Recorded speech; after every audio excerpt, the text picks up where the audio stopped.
ओम श्री साई राम। भगवान श्री सत्य साई बाबा पाद पद्म समस्त अनंत कोटि प्रणाम।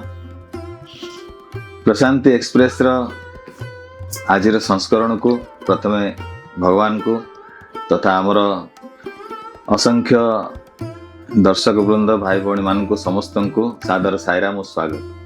आज प्रशांति एक्सप्रेस बहुत नियारा बहुत स्वतंत्र कहीं प्रथमतः प्रशांति एक्सप्रेस रे आमे सबुबले प्रशांति को यात्रा करिथाउ।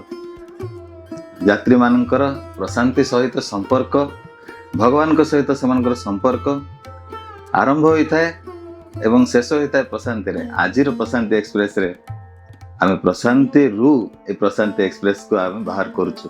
से दृष्टि यह एक अति स्वतंत्र कार्यक्रम एवं ताठू अधिक स्वतंत्र एथिपाई जे आज आमे जहां को पाइछु आम गहन रे ओडिशा माटीर पुओ स्वनाम धन्य दीर्घ 45 वर्ष भगवान सानिध्य रे 30 वर्ष प्रत्यक्ष सानिध्य रे एवं 15 वर्ष भगवान शरीर त्याग परे ए प्रशांति माटी रे जाबुड़ी ही पड़िथिबा से भली एक स्वनाम धन्य ओडिशार बरपुत्र श्री विजय कुमार मिश्र मौसा आज आम गहन रे अछंती।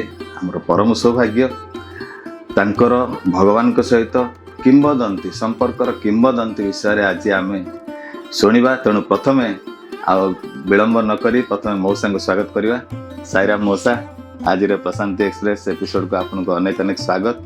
भगवान को प्रथमे इन्वोक करी आज रो कार्यक्रम को आरंभ करिवा। प्रथमे प्रेयर करिवा एवं आपरे कार्यक्रम को आगे नवा। मौसा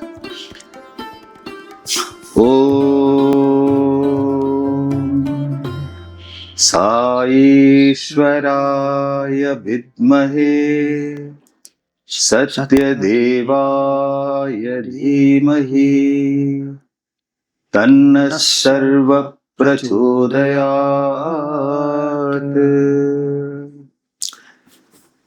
मौसा आपनकर स्वास्थ्य केमती अछि? श्री साईराम, जय साईराम। मोर भगवान को प्रार्थना जे नारायण स्वर जो प्रश्न पचारे साई नारायण तार उत्तर दियंतु। आशा भगवान कृपा आपनकर स्वास्थ्य ठीक है, परिवार समस्त भलरे अछंती। समस्त भल अछंती। मौसा मु जदि मोर कैलकुलेशन भूल न थाए आपनकर 82 वर्ष 83 वर्षर एई सोजन रे ए माटीर जीवन रे आपण दीर्घ 45 वर्ष भगवान को सहित प्रत्यक्ष एवं परोक्ष भाव में जोड़ी होकर रही। एटा किसी गोटे कम कथा नुह। जीवन रो एते बड़ पोर्शन को जोटी भगवान को सहित सन्निविष्ट हो जाइए से जीवन आपण को लगे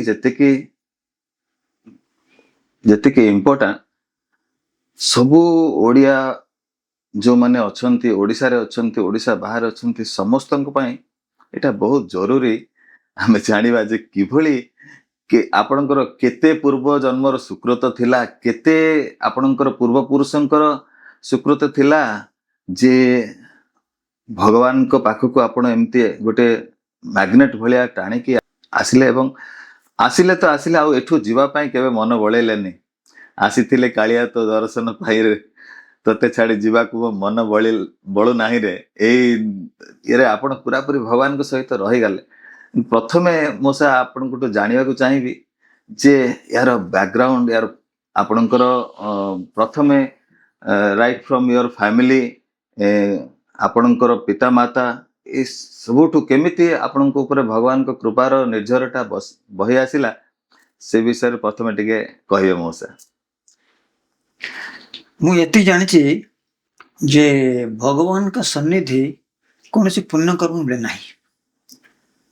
पुण्य कर्मरु पुण्य फल मिले किंतु ईश्वर सन्निधि केवल ईश्वर अनुग्रह मिले। तेणु मोर पूर्वजन्म कि परजन्म कि ए जन्म कौन सी स्वीकृति मो हिसाब रे नहीं। मो हिसाब रे केवल अच्छी तांकर अनंत अनुग्रह। मु कहूनी केवल कथा में 45 वर्ष हो बाकी 1966 मसीह मुझे जानी 67 मसीह आसली से दिन ठारू आज पर्यंत मु देखुची अनुभव करुची जे प्रत्येकटी मुहूर्त से मो पाखरे अछंती। चंडीदासଙ୍କର गोटे गीत अछि बेंगली कवि चंडीदास आज्ञा से कहते माँ मु जीवन में जेते सब कर्म करिछि तो पाखरे बसिया पे मते योग्य नहीं मात्र तोर एपरी अहेतुक करुणा जे तू मते पाखरे डाकिकरी बसैछ मोर से सबले मन किंतु मो सर भगवान विशेष अनुग्रह आपन ऊपर काहेकि मो ऊपर काहेकि नुह तामाने आपनकर किछि अछि निश्चित भाबरे से आपनटा किए से तांकरी प्रोडक्ट आ आमे एथरे कंपैरिजन करिया उचित नुह कि जाने का तुम पर नहीं बोली केमत कहबो अनुग्रहटा विभिन्न प्रकार मैनिफेस्ट हुए प्रकाशित हुए तेणु छोट पिलाटे खाଇବା ଶିଖେ माँ ताको गोड़े बसई शिखाए खुआए पिलाटी बड़ पिला जे थिबो बड़ हो गले से तार मन को मन खाइब मन को मन जीव खेल या बोली कौन बड़ पिला कम अनुग्रह छोट पिला बेस अनुग्रह कहवा सेमती नुह तेणु मोर मन हुए जे मु देखुची जे तांकर जहाँ तुम विशेष अनुग्रह कहूच अनुग्रह पुणी विशेष कौन सब अनुग्रह समान सब अनुग्रह विशेष प्रत्येक अनुग्रह मैनिफेस्टेशन विशेष से सबू तांकरी इच्छार फल से बिना मु चली पार न मु देखुची जे ओडिसा रे थिले मु जो चाहूंतरी जा कर पार न बट किछि तो आपण करचंती जोथि पई भगवान आपन को डाकिले बा आपनकर पेरेंट्स बा आपनकर जो परिवेश रे आपण आछंती किछि तो निश्चित भाव रे अछि ठीक अछि मस आपण भगवान को केबे केमती जानिले हाउ यू आर इंट्रोड्यूस्ड भगवान को मु केम जानली तार अन्न बाटरे प्रश्न हैला भगवान मो पो केमती आसिले मु परे देखिली एनालाइज कली से मो पाक बहुत आगुर आछंती मु तांको प्रत्यक्ष भाव जानिमा आगु पिलादिन मो पाखरे अछंती प्रथम कथा मो भितरे गोटे आध्यात्मिक क्षुधा जागृत करैले सी आगे स्कूल पढ़ला दिन तापरे एपरी पितामाता देले जो माने से क्षुधा को बढ़ाया पे किसी कलेनी वर्तमान मते किंतु मते मोर कर्तव्य विषय सचेतन करेली कौन कर्तव्य as a student I must study well तापरे जेहेतु परिवार रो बड़ पुओ से शुरू परिवार रो भार बो बहन करिया पे मते उपयुक्त कले मो नना थिले जने विख्यात इंग्लिश टीचर से ऑब्वियसली मते चाहिए से जने से मते बड़ा बोलो इंग्लिश प्रोफेसर है स्वाभाविक है अत्यंत स्वाभाविक से दिन कले कि मु बाटबणा हो गली मु कहला अच्छा ये तो सब हब है मु पाइबी कौन मोर लाभटा कौन हो मोर तो इच्छा इतर नहीं मु आउ गोटे गाड़ी चढ़ी आउ गोटे जाक जीवा चाहूँगी जिते बड़े कॉलेज को आसिली स्कूल पर ग्रेजुएशन क्राइस्ट कॉलेज जॉइन कली क्राइस्ट कॉलेज से बहुत जो क्षुधा थिला कमीगला संग जिते पुणी एमए क्लास को आसिली से पॉल ब्रूमटाउन केतले बही पढ़िले तापरे भगवत गीतार केतरे एडिशन पढ़ली विभिन्न कमेंटेटर आउ किछि महात्मांकर जीवनी पढ़िले जमती रामकृष्ण परमहंस हो विवेकानंद हो मत एमती बया कला जे मोर 66 मसीह एमए परीक्षा द्वार थिला 66 बैच अच्छा मु दे पारली परीक्षा 67 दे मु करथली कोन हम या सब पाठ पढ़थली ए बहिस पढ़थली ए बेले पढ़ाबो कोन किछन तापर मु देखिली से कोन करियो पड़िबो नहले केमती फीड करियो क्षुधार परितृप्ति किपरि हबो ए समय टाइम्स ऑफ इंडिया रो गोटे मैगजीन बाहर थिला सेतरे बाबा कर विषय गोटे आर्टिकल बाहरला को मसीहा हुआ था ସେଟା ବୋଧେ 67 66 66 ନାଇଁ। ତାପରେ ମୁଁ ସେଇ ଲେଖାଟା ପଢିଲି। ଲେଖିଥିଲେ ନା ସୁନ୍ଦର ରାଓ, ସେଥିଲେ ବାଙ୍ଗାଲୋର କଲେଜର ପ୍ରିନ୍ସିପାଲ ସେ ସମୟରେ। ବାଙ୍ଗାଲୋରରେ ପ୍ରିନ୍ସିପାଲ ଥିଲେ କମର୍ସ କଲେଜର। ଆମ ପାଖକୁ ବରାବର ଆସୁଥିଲେ। ସେ ପଢିଲା ପରେ ମୁଁ କହିଲି, this is the thing, I must go to here, I must go to here. ମୁଁ ସେଠି ଯିବି, କେମିତି ଯିବି, କଣ କରିବି? ସେତେବେଳେ ମୁଁ ଯେତେବେଳେ ମାଟ୍ରିକ ପାସ୍ କଲି, ମତେ ପ୍ରଥମେ କଟକରୁ ସାଲେପୁର ନଥିଲେ। ସାଲେପୁର ପ୍ରଥମେ ଟ୍ରେନ ଚଢିକିରି କଟକ ଆସିଲେ ଜଏନ କରିବା ପାଇଁ। ମୋ ସାଙ୍ଗେ ଜଣେ ଆସିଥିଲେ, ମୁଁ କିନ୍ତୁ ଅନାଡି ଥିଲି। ଦେଖ ସେଟା ମୁଁ ଏକୁଟିଆ କୁଆଡେ ଯାଇନି। ଟ୍ରେନ ପ୍ରଥମେ ଚଢିବି ସେଠି, ବେଳେ ବସରେ ଆସେ, ବେଳେ ଟ୍ରେନରେ ଆସେ। ତାପରେ ବିଚାରିଲି ଟ୍ରେନରେ ମୋ ଯିବାକୁ ପଡିବ, ସେଠି ଯିବାକୁ ପଡିବ।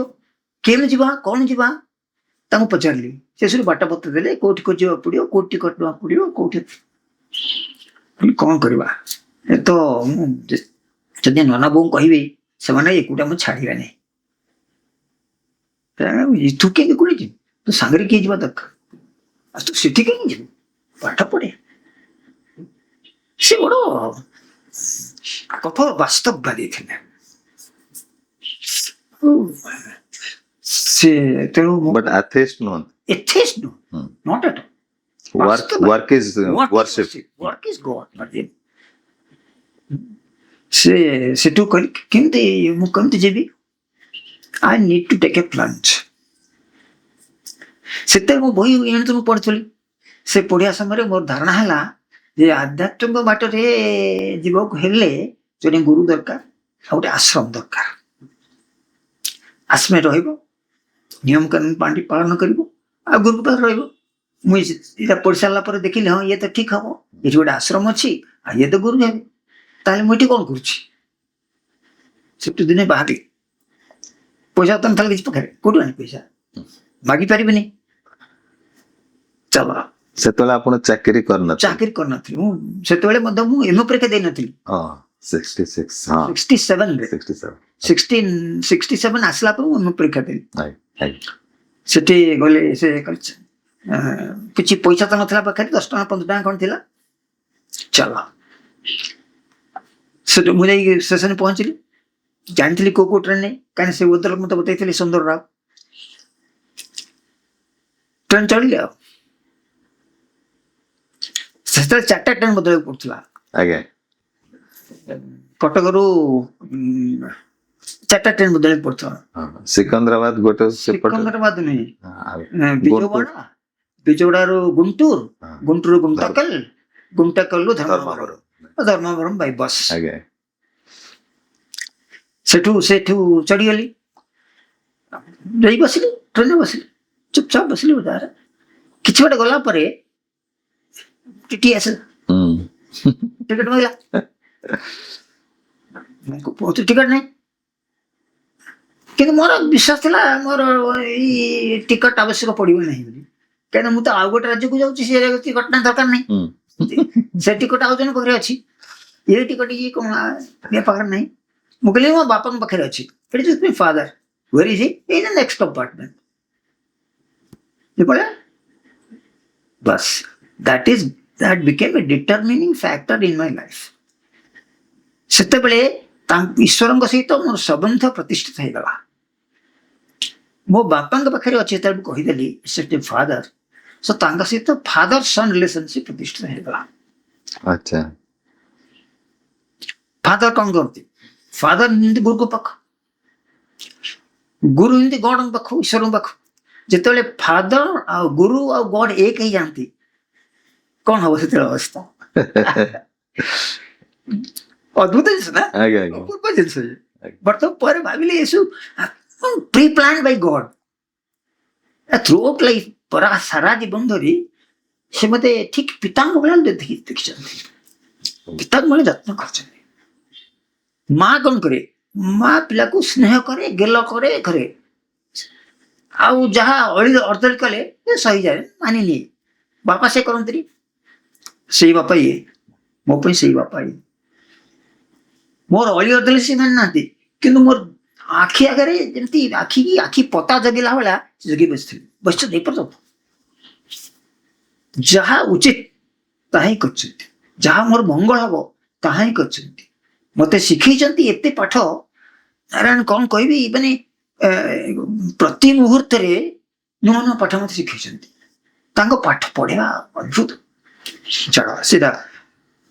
ସେଠୁ ଆସିଲା ପରେ ଆଜ୍ଞା। ମୁଁ ଆସି ଓହ୍ଲେଇଲି ଧର୍ମାବରମରେ। ଧର୍ମାବରମରୁ ଆସିବା କଥା ପୁଟ୍ଟପର୍ତ୍ତି। ପୁଟ୍ଟପର୍ତ୍ତି ନଥିଲା ତ ପ୍ରଶାନ୍ତ ଜଣଙ୍କୁ କହୁଥିଲେ ସମସ୍ତେ ବେଳେ। ମତେ ଜଣା ନାହିଁ କିଛି, ତେଲୁଗୁ ଜଣା ନାହିଁ, ତେଲୁଗୁ ସି ଅକ୍ଷର ବି ପଡିଛି ତ କିଛି ଜଣା ନାହିଁ। ତାଙ୍କ ଅନୁଗ୍ରହ ଦେଖ, ସେ କେମିତି ଡାଇରେକ୍ଟ କରୁଛନ୍ତି, ଜଗି ଆସିଛନ୍ତି। କହିଲେ ବାପାଙ୍କ ଭଳିଆ ଆଖି ପତା ଜଗିଲା ଭଳିଆ। ସେ ମୁଁ କହୁଛି କୁଆଡେ ଯିବି, କଣ କରିବି। ସେଠୁ ଗୋଟେ ପିଲା ଆସିଲା, ତେଲୁଗୁ ପିଲା, ପକ୍କା ତେଲୁଗୁ, ମୋ ବୟସ ହବ। ତାକୁ ହିନ୍ଦୀ ଜଣା ନାହିଁ, ଇଂଲିଶ ଜଣା ନାହିଁ, କେବଳ ତେଲୁଗୁ ଜଣା। ମତେ ତେଲୁଗୁ ଜଣା ନାହିଁ, ଆଉ ସବୁ ଜଣା। ପୁଟ୍ଟପର୍ତ୍ତି ସେ କି ଜଣା କେ ଆମ ପୁଟ୍ଟପର୍ତ୍ତି, ଆସ ମୋ ସାଙ୍ଗେ ଆସ। ସେ ପିଲା ମତେ ନେଇଗଲା ବସକୁ। ବସ୍ ଯାଇକିରି ଓହ୍ଲେଇଲା, ଆମକୁ ଦେଲା ବୁକାପତ୍ରମରେ। କାରଣ ସନ୍ଧ୍ୟା ହେଇଥିଲା ସେତେବେଳେ ଡାଇରେକ୍ଟ ବସ୍ ନଥିଲା। ଦିନକୁ ଗୋଟିଏ ମାତ୍ର ବସ୍ ଧର୍ମରୁ ପୁଟ୍ଟପର୍ତ୍ତି ଆସୁଥିଲା। ଆସି ପହଞ୍ଚିଲା ବୁକାପତ୍ରମରେ। ବୁକାପତ୍ରମରେ ରାତି ସନ୍ଧ୍ୟା ହେଇଗଲା। ରହିବୁ କୋଉଠି? ସେ ଗଲା ମନ୍ଦିର ଚାଲ, ମନ୍ଦିର ଚାଲ। ସେ ଗୋଟେ ମନ୍ଦିର ଭିତରେ ନେଇଗଲା। ରାତିରେ ସେ ଶୋଇଲୁ। ସକାଳୁ ଉଠି ଗାଧେଇଲୁ ନଈରେ ପାଖରେ ଚିତ୍ରାବତୀରେ। ସେ ଗୋଟେ ଶଗଡ଼ ଗାଡ଼ି ଠିକ କଲା। ଶଗଡ଼ ଗାଡ଼ିରେ ବସିକିରି ଆମେ ପୁଟ୍ଟପର୍ତ୍ତିରେ ପହଞ୍ଚିଲୁ। ସେ ପିଲାଟା କେସି, ସେ ପିଲା ବି ଆପଣଙ୍କୁ ନେଇକି ଆସିଲା? ମୋ ସାଙ୍ଗରେ ଗୋଟେ ଦିନ ରହିଲା, ତାପରେ କୁଆଡେ ଭ୍ୟାନିଶ କରିଗଲା, ମୁଁ ତାକୁ ପାଇଲି ନା। ଆସିଥିଲା ଯେମିତି ଚାଲିଗଲା ସେମିତି। କିଏ ସେ ପିଲା? ଏସବୁ ତାଙ୍କରି କାମ। ସେ କେବଳ ଖାଇବା ଭୋକ ଦିଅନ୍ତିନି, ଥାଳି ମଧ୍ୟ ଯୋଗାଡ଼ କରିଦିଅନ୍ତି। ଏ ଥାଳିରେ କୋଉ କୋଉ ଖାଦ୍ୟ ଖାଇବ ଯୋଉ ସ୍ୱାସ୍ଥ୍ୟ ପାଇଁ ଉପକାର, ତାକୁ ମଧ୍ୟ ବିଚାର କରିଦିଅନ୍ତି। ସେ ସବୁବେଳେ କରିଛନ୍ତି ମୋ ଜୀବନରେ, ସବୁବେଳେ ସବୁ କ୍ଷେତ୍ରରେ ସେ ଆଗେ କରିଛନ୍ତି। ମୋର କୌଣସି ପ୍ରାର୍ଥନାକୁ ସେ ମାନି ନାହାନ୍ତି, ମଞ୍ଜୁର କରିନାହାନ୍ତି। କହନ୍ତିନି ଯାହା ପ୍ରାର୍ଥନା ସବୁ ଭଗବାନ ଦେବେ, ନାଇଁ, ଭଗବାନ ସବୁ ଦେବେନି। ଯୋଉ ପ୍ରାର୍ଥନା ତମର ମଙ୍ଗଳ ହବ ଭଗବାନ କଣ ସେତିକି ହିଁ ଦେବେ। ସେଇଟା ମୁଁ ଦେଖିଛି, ମୁଁ ଜୀବନରେ ଦେଖିଛି। କିନ୍ତୁ କୌଣସି କାମ ମୋର ମାନେ ଅସୁବିଧା ହେଇନି, ମୋର କ୍ଷତି କରୁନି। ମୁଁ ଯାହା ନ ଚାହିଁଛି ହେଇଯିବ ଏମିତି କିଛି, ମାତ୍ର ସେ ଯାହା ଚାହିଁଛନ୍ତି ହେଇଛି। କମ୍ପ୍ଲିଟ ପ୍ରଥମ ସାକ୍ଷାତ କେମିତି ହେଲା କୁହନ୍ତୁ? ଆସିଲା ପରେ ସେଠି ପହଞ୍ଚିଲା ପରେ ମୁଁ ଜାଣିନି କିଛି। ଯେତେବେଳେ ଥିଲା ଯୋଉ ପୂର୍ଣ୍ଣଚନ୍ଦ୍ର ଛୋଟ ହଲଟା ଥିଲା, ସେଠି ରହିଲୁ। ତା ନେକ୍ସଟ ଡେ ସେ ପଳେଇଲା। ତାପରେ ମୁଁ କରିବୁ କଣ, ପଇସା ତ ନଥିଲା। ଠିକ ଅଛି, ଭଗବାନ ମତେ ଡାକିଲା ପର୍ଯ୍ୟନ୍ତ କିଛି ଖାଇବିନି, ଖାଇବା ଦରକାର ନାହିଁ, ଖାଇବା ପଇସା ନାହିଁ, ଖାଇବା ଯେତେବେଳେ ଲକ୍ଷ୍ନୌରୁ ଜଣେ ବ୍ୟବସାୟୀ ଆସିଥିଲେ, ଅଲ୍ ଦି ୱେ ତାଙ୍କର ଦର୍ଶନ ପାଇଁ ଆସିଥିଲେ ଗାଡିରେ। ତାଙ୍କ ସାଙ୍ଗେ ପରିଚୟ କେମିତି ହେଇଗଲା ମୋର ମନେ ନାହିଁ, କେମିତି ପରିଚୟ ହେଲା। ସେ ମତେ ଖାଇବାକୁ ଡାକିଲେ, ସେ ଦେଇଥିଲେ ମତେ ଖାଇବାକୁ ଦେଲେ। ମୁଁ ସେ ଗଛ ପୁଣି ଶୋଇଲି। ଏବେ ଯୋଉଠି ନାହିଁ ଦିଟା ପିଲାର ଅଛି ଆମର କୁଲବନ୍ତ ହଲରେ, ସେଠି ଦିଟା ଗଛ ଥିଲା, ନିମ ଗଛ। ପ୍ରଥମ ପିଲାର ପାଖରେ ବଡ ନିମ ଗଛ ଥିଲା। ମୁଁ ସେଇ ନିମ ଗଛ ତଳେ ରହୁଥିଲି, ସେ ଶୋଉଥିଲି। ରାତିରେ ସକାଳୁ ଉଠି 3ଟାରେ ଉଠି ଚିତ୍ରାବତୀ ଯାଇ ଗାଧେଇକି ଆସେ। ତାପରେ ଯେତେବେଳେ ପ୍ରଥମେ ମୁଁ ସାକ୍ଷାତ କଲି, ପ୍ରଥମେ ଦେଖିଲି, ସେ ସିଆଡୁ ଚାଲି ଆସିଲେ, ପହଞ୍ଚିଲେ। ମତେ ସେମିତି କିଛି ବିଶେଷ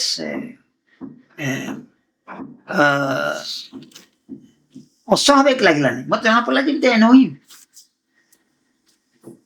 ରିଲେଟେଡ। ଅଦ୍ଭୁତ କିଛି ଲାଗିଲା, ଅଦ୍ଭୁତ ଅନୁଭୂତି କିଛି ନାହିଁ। ଆପଣଙ୍କ ଲୋକ ଭଳିଆ,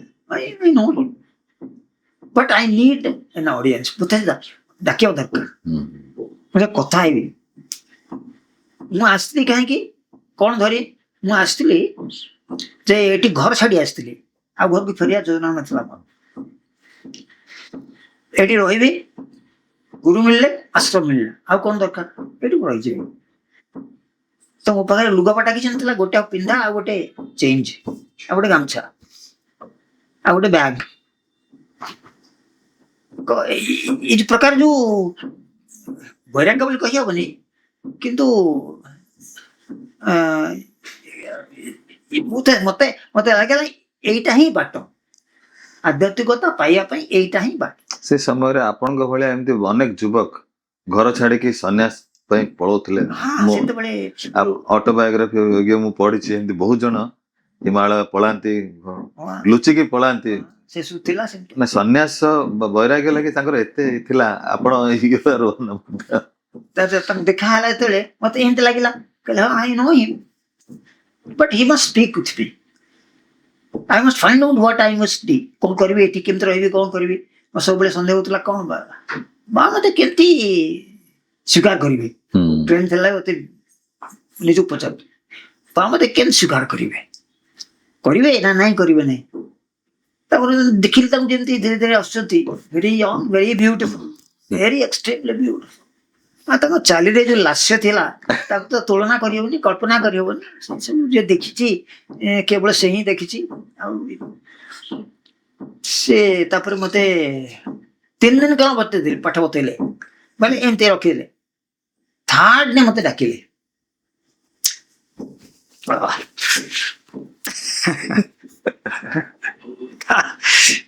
ताटे केत डाकिले भजन चलता मत आगुरी कहले ते मत बारडे बस आसिक दर्शन देली आस बुलले इंटरव्यू डाकी मुझे बुझीपारे मुझे ना करदेली कि मत कहले ये समय भजन सब डाक से कवाट पाखे दिज गेट गेट कीपर थे यंग मैन दैज कहले देख मैं कौन मत कहले मुझे जापारे कि पचारि आस सी कहले बाबा कहले जे तुमको डाकिबे भजन समय भजन समय डाकिले कथा हेले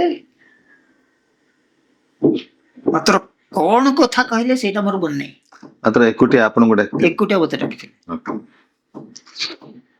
मोर केवल मन अछि जे मोर दिग्दर्शन हो गला से और सारा जीवन रो गति पे से पंथा निरूपण करदेले से मोर ये विश्वास हो गला कुआड़े मार्ग कौन को मार्ग न जीवा कथा को मार्ग रे मोर सबुठू अधिक मंगल हब से मार्ग से निर्दिष्ट करदेले मतलब कौन से कहले ता पर मोर मन नहीं किंतु मो भीतर गोटे भावना जागृत करदेले गोटे सचेतनता जागृत करदेले I am yours. I will lead you on. And this is your mark. Ki mark?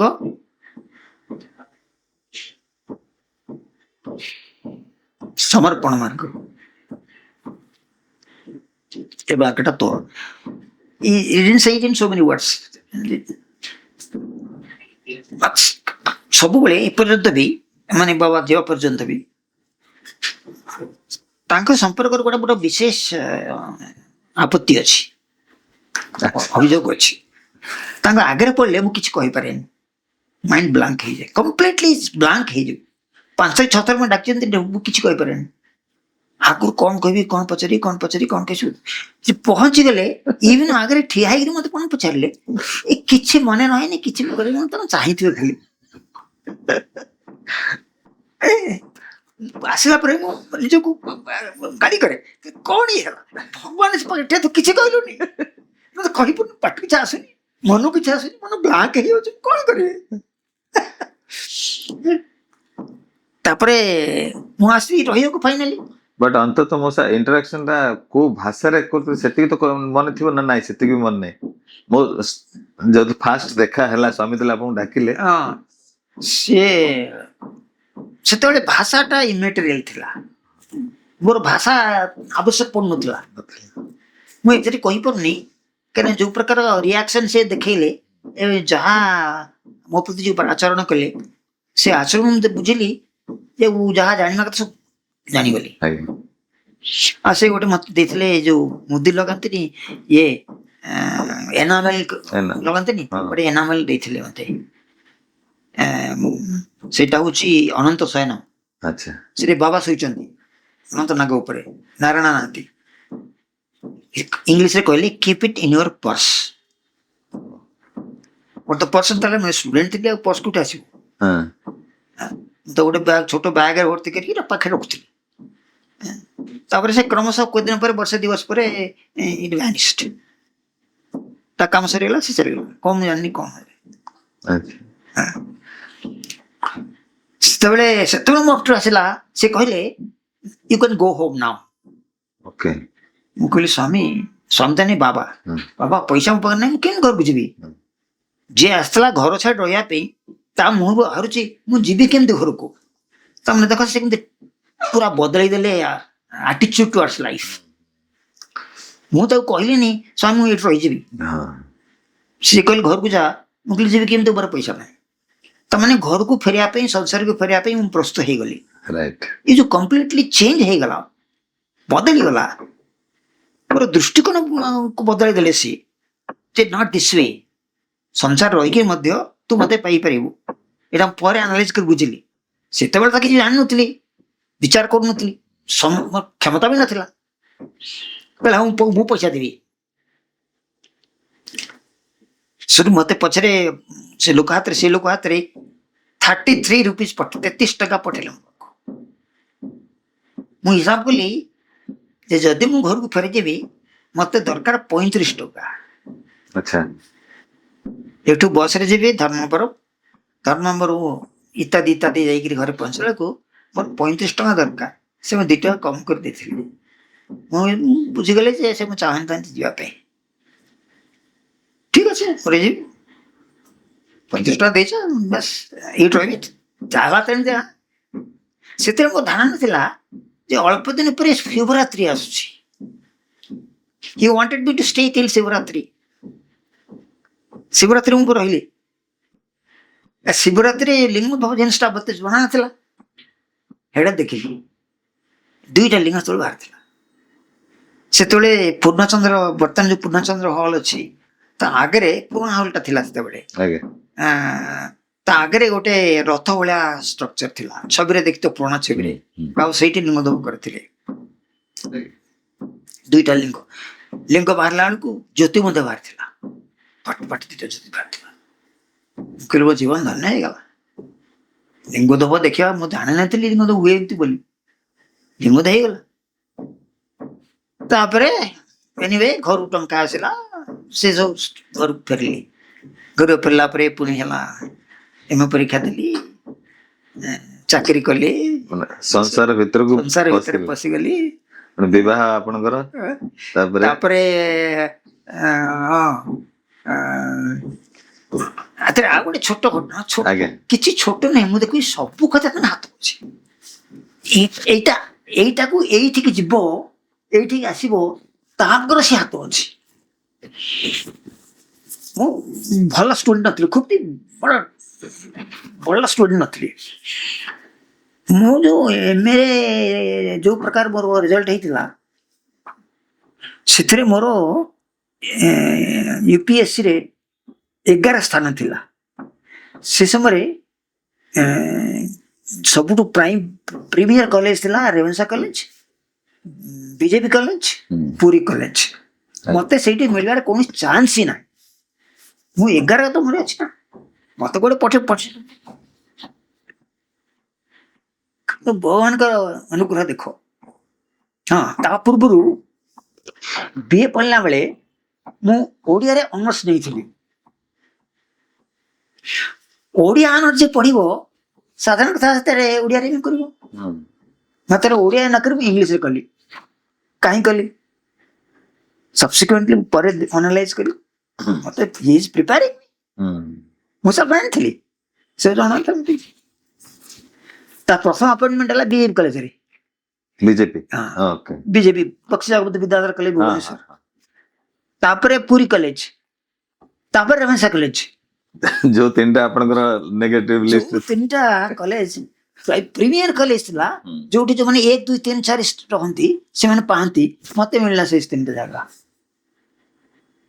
बोले अच्छा ये सबुथिरे तुम हाथ अच्छी एमतिया ମୁଁ କଥା କରୁଛ ଏବେ ଦେଖିଲା ବେଳକୁ ପଛକୁ ଚାହିଁଲା ବେଳକୁ ସବୁ ସେ ମଝିରେ ଓଡ଼ିଆର ନସରୁ ଇଂଲିଶ ପଢିବା ଇଂଲିଶରୁ ଆସିକି 3ଟା ପ୍ରିମିୟର କଲେଜ ଚାକିରି କରିବା ତାପରେ 70 ମସିହାରେ 69 ମସିହାରେ ବାହାଘର ହେଲା ଆଜ୍ଞା ତାପଠାରୁ ପ୍ରତି ବର୍ଷ ମୁଁ ଆସୁଥିଲି 2 ଥର ଦଶହରାକୁ ଥରେ ଶିବରାତ୍ରିକୁ ଥରେ ସମୟ ଠିକ ଅଛି ତ ହଁ ହଁ କାରଣ ଏଇ ଚାଲିବ ଏଇ ଆପଣଙ୍କର ଏ କଥା ସରିବ ଗାଥାଟା ଚାଲିବା ଦରକାର ଶିବରାତ୍ରି ସରିଲା ଘରୁ ଗଲି ଏସବୁ ହେଲା ବାହାର ହେଲା 70 ତାରିଖ 70 ମସିହାରେ ବାହାଘର ହେଲା 70 ମସିହାରେ ବାହାଘର ହେଲା 70 ମସିହାରେ ବାହାଘର ହେଲା ପରେ 70 ମସିହାରେ 69ରେ ବାହାଘର ହେଲା 69ରେ ମୁଁ 67 ମୁଁ ଆସିଥିଲି ପ୍ରଥମ ଥର ସେତେବେଳେ ମୋ ହାତରେ ଗୋଟେ ବହି ଥିଲା ପ୍ରେମ ବାହିନୀ ଦେଖ ଅଫ୍ ଅଲ୍ ବୁକ୍ସ ମୋ ହାତରେ ପ୍ରେମ ବାହିନୀଟା କାହିଁ ରହିଲା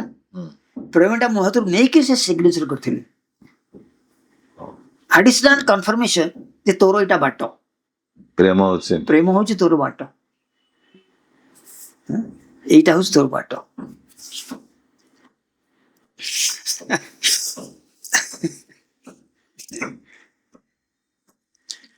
ତାପରେ ମୁଁ 69 ମସିହାରେ ଗଲି ପୁଣି ଆଉ ଥରେ ପରୀକ୍ଷା ଦେଇକିରି ପ୍ରଶାନ୍ତି ଲାଲ ମତେ ଥରେ ଡାକିଲେ ମତେ କେବଳ ଗୋଟିଏ ସେଣ୍ଟେନ୍ସ କହିଲେ ଗୋଟିଏ ବାକ୍ୟ କହିଲେ ମତେ ତାର ଛାଡ଼ିଦେଲେ ମୁଁ ଆସିକି ବଡ଼ ମନ ଦୁଃଖ ହେଲା କହିଲା କଣ ହେଲା ପ୍ରଭୁ ଗୋଟିଏ ମାତ୍ର ବାକ୍ୟ କହିଲା ଆଉ କିଛି କହିଲନି ମତେ I am always with you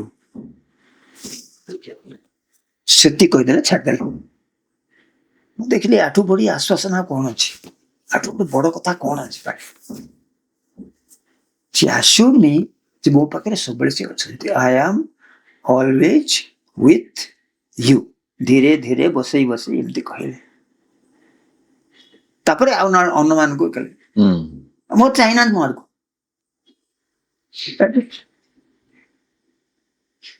ତାପରଠୁ ଆପଣ ପ୍ରତିବର୍ଷ ଆସୁଥିଲେ ଶିବରାତ୍ରି ଥରେ ଆସୁଥିଲି ଆଉ ଦଶହରା କେନା ଦଶହରା ଆମ କଲେଜ ଛୁଟି ହୁଏ 20-22 ଦିନ ଛୁଟି ହୁଏ ସେ ସମୟରେ ଶିବରାତ୍ରି ଦଶହରା ଯଜ୍ଞ ହୁଏ ସେ ସମୟରେ ମୁଁ ଏକମତ ସେ ସମୟ ଆସିପାରେ ଛୁଟି ନେବା ଦରକାର ପଡେନି ଶିବରାତ୍ରି 6-7 ଦିନ ଛୁଟି ନେଇକି ପଳେଇ ଆସେ ଲୋକ ସହିତ ବହୁତ ଆସୁଥିଲେ ପଳେଇ ଆସିକି ଆପଣ ଟାଣି ହେଇକି ଆସୁଥିଲେ ତାର ସ୍ୱାମୀ କେମିତି ଆପଣଙ୍କୁ ଟାଣିଲେ ଏଇ ସବୁ ଟଣାଟଣି ବେପାର କିଏ କଲା ସେ ବେପାର ତାଙ୍କର ନା ଆଉ ଥରେ ଏମିତି ଟାଣିଲେ ଯେ ଆଉ ଆପଣ ଯାଇପାରିଲେନି ସେଟା କେମିତି ହେଲା ସିଏ ଗୋଟେ ମଜା କଥା କଣ କରିବ ମାନେ ସିଏ ପଜେଷ୍ଟ ବି ଆଉ କିଛି ତାଙ୍କ ବିନା ଅନୁମତିରେ କି ବିନା ଇଚ୍ଛାରେ କିଛି କରିବା ସମ୍ଭବ ନୁହେଁ କିଛି କମ ନାହିଁ ସେ ସମସ୍ତ ମୋ ପାଇଁ ସମସ୍ତଙ୍କ ପାଇଁ ସତ ଖାଲି ୟୁ ମଷ୍ଟ ବି ଆୱେୟାର ଅଫ୍ ଇଟ୍ ସଚେତନ ହେଇଗଲେ ସବୁ ଜାଣିଯିବୁ ଯେ ଏ ସବୁଥିରେ ଭଗବାନଙ୍କ ହାତ ଅଛି ତାପରେ 2ଟା ଝିଅ ହେଲା ପରେ ସେମାନଙ୍କର ଏଜୁକେସନ ଥିଲା ମୁଁ ପ୍ରଥମେ ଯେତେବେଳେ ଆସିଥିଲି ମୋ ମନରେ ଥିଲା ପ୍ରବଣତା ଥିଲା ପ୍ରବଳ ଭାବରେ ଇଚ୍ଛା ଥିଲା କି ଆଧ୍ୟାତ୍ମିକ ରାସ୍ତାରେ ଯିବି ତାପରେ ସେଟା ଟିକେ ଡାଲ ହେଇଗଲା ସଂସାରରେ ପଶେଇଲା ପରେ ବାହା ହେଇଗଲା ପରେ ଡଲ ହେଇଗଲା ସଂସାର ତ ସିଏ ହିଁ ପଶେଇଲେ ଆପଣଙ୍କୁ ସିଏ ମତେ ପଠେଇଲେ ପୁଣି ତାରି ଭିତରେ ମତେ ଲାଗିଗଲା ମାୟା ଲାଗିଗଲା ସଂଗଠନ କାମ ଟ୍ରାନ୍ସଲେସନ ସନାତନ ସାରଥୀ ବାଳ ବିକାଶ ଏସବୁ ଲାଗିଗଲା ଏଇଠି ମୁଁ ଟିକେ ଦର୍ଶକଙ୍କୁ କହି ରଖେ ମଉସା ହଉଛନ୍ତି ଆମର ଯୋଉ ସନାତନ ସାରଥୀ ବର୍ତ୍ତମାନ ସାରା ଓଡିଶାରେ ଆପଣଙ୍କ ଘରେ ଘରେ ପହଞ୍ଚୁଛି ସନାତନ ସାରଥୀର ପ୍ରଥମ ସମ୍ପାଦକ ହଉଛନ୍ତି ବିଜୟ ମଉସା ଯିଏକି ତାଙ୍କ ଏଇଟା ଆରମ୍ଭ ହେଇଥିଲା ସେ ଜର୍ଣ୍ଣି ଏବଂ ତାଙ୍କର ଲିଟରାରୀ ସ୍କିଲ ପରବର୍ତ୍ତୀ ସମୟରେ ପ୍ଲିଜ ମଉସା ଆପଣଙ୍କୁ ଇଣ୍ଟରପ୍ଟ କଲି ତ ଲେଖା ଲେଖିରେ ଆପଣ ସେତେବେଳେ କେମିତି ଆରମ୍ଭ ହେଲା ସେତେବେଳେ ପୁନାରୁ ପ୍ରଥମେ ହିଁ ଗୋଟିଏ କ୍ୱାର୍ଟରଲି ଗୋଟେ ଫୋକ୍ ନାଇଟଲି ବାହାରିଥିଲା ସାଇ ସତ୍ୟବାଣୀ ମୁଁ ସେତେବେଳେ ବିଜେପି କଲେଜରେ ଥିଲି ସେ ଦେଖିଲା ପରେ ମୋର ମନେ ହେଲା ଆରେ ଏ ତ ଆମର ଗୋଟିଏ ଓଡ଼ିଆ ସିନ୍ ବାହାର କଲେ ହୁଅନ୍ତା ଆମେ ଗୋଟେ ମାସିକ କରିବା ସତ୍ୟ ସାଇ ବାଣୀ ସେଥିରେ ମୁଁ କଷ୍ଟମି ଲେଖିଲି ଚିଠି ଯେ ମୋର ଗୋଟେ ଇଚ୍ଛା ହଉଛି ମୁଁ lecturer in English government college in Odisha ମୋର ଇଚ୍ଛା ହଉଛି ଏମିତି କରିବା ପାଇଁ ମୁଁ ଯାଇଥିଲି ଯେଠି ଆପଣ ସେ ଦେଖା ହେଇଥିଲା ଆଠି ଆପଣ ବାବାଙ୍କୁ ପଚାରିକିରି ମତେ ଅନୁମତି ମିଳିଲା କି ନାହିଁ କହିବେ। ସପ୍ତାହ ଭିତରେ ଚିଠି ଆସିଲା ଯେ you can Mishra, dear Mishra, you can go ahead, you have Swamiji's blessings. ଆହା। 69 ନଭେମ୍ବର ସେତେବେଳେ ଆଚ୍ଛା ସତ୍ୟସାଇ ବାଣୀ ନାଁରେ ପ୍ରଥମେ ଆରମ୍ଭ ହେଲା। ପ୍ରଥମ ସତ୍ୟସାଇ ବାଣୀ। ଆଜ୍ଞା। ପ୍ରଥମ ଦିଟା ଇସ୍ୟୁ ସେତେବେଳେ ଆମେ ଛାପି ପାରିଲୁନି, କାହିଁକିନା ମୋର ଅବଜେକ୍ଟିଭ ଥିଲା ଏଥିରେ ଯାହା ପଇସା ଆମେ ଚାର୍ଜ କରିବା ଗ୍ରାହକ ମାନଙ୍କ ପାଖରୁ ସେତିକି ଖର୍ଚ୍ଚ କରିବା, ଯେତିକି ଖର୍ଚ୍ଚ ହବ ସେତିକି ଚାର୍ଜ କରିବା। ତେଣୁ ବାର୍ଷିକ ଚାନ୍ଦା ଥିଲା 3 ଟଙ୍କା। ଆଜ୍ଞା। ସେତେବେଳେ ଯଥେଷ୍ଟ ପଇସା ନଥିଲା। ତେଣୁ ପ୍ରଥମ ଦୁଇଟା ଇସ୍ୟୁ ଆମେ ସାଇକ୍ଲୋ ଷ୍ଟାଇଲ କରିଦେଲୁ। ଆଚ୍ଛା। ତାପରେ ଛପା ହେଲା। ଛପା ହେଲା ପରେ ସତ୍ୟସାଇ ବାଣୀ କ୍ରମଶଃ ବଢିଲା, ବଢି ବଢିକି ପ୍ରତି ମାସିକ ହେଲା, ଛପା ହେଲା। କ୍ରମଶଃ ଯେତେବେଳେ ସନାତନ ସାରଥୀ ବା ଏମାନେ କଲେ ପୁଟପର୍ତ୍ତିରେ ଏବଂ ନିୟମ ହେଇଗଲା ଯେ ସବୁ ରିଜନାଲ ସବୁ ସନାତନ ଅନୁବାଦ ହବ, ତାପରେ ଚାଲିଲା ଅନୁବାଦ। ତାପରେ କିଛି ଦିନ ପରେ ପୁଣି 4-5 ବର୍ଷ ପରେ ବାଳ ବିକାଶ ଆରମ୍ଭ ହେଲା। ଆଜ୍ଞା। ତେଣୁ ମୁଁ କିଛି କରିନି, ସବୁ ସେ କରେଇଛନ୍ତି। ତ ମଉସା ଏଇ ଯୋଉ ମାୟା କଥା କହିଲେ, ଭଗବାନ ଆପଣଙ୍କୁ ସଂସାର ଭିତରକୁ ଠେଲିଲେ ଏବଂ ସଂସାର ଭିତରେ ପୁଣି ଆପଣଙ୍କର ଯୋଉ ଲିଟରାରୀ ସ୍କିଲ୍, ବିଇଂ ଏ ଇଂଲିଶ ପ୍ରଫେସର, ଆପଣଙ୍କର ଯୋଉ ଲିଟରାରୀ ସ୍କିଲ୍ ଥିଲା ସେଇଟାକୁ ମଧ୍ୟ ଭଗବାନ ଆହୁରି ଫାଇନ୍ ଟ୍ୟୁନ୍ କଲେ।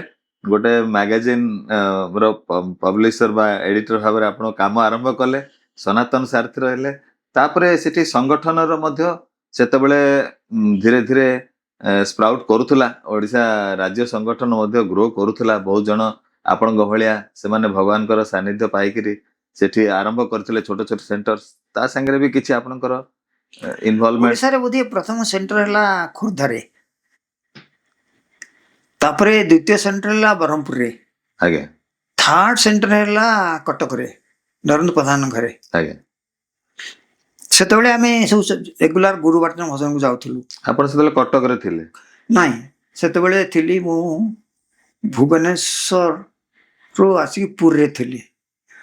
ପୁରୀରୁ ଆସୁଥିଲି ମଝିରେ ମଝିରେ ଏଠିକି।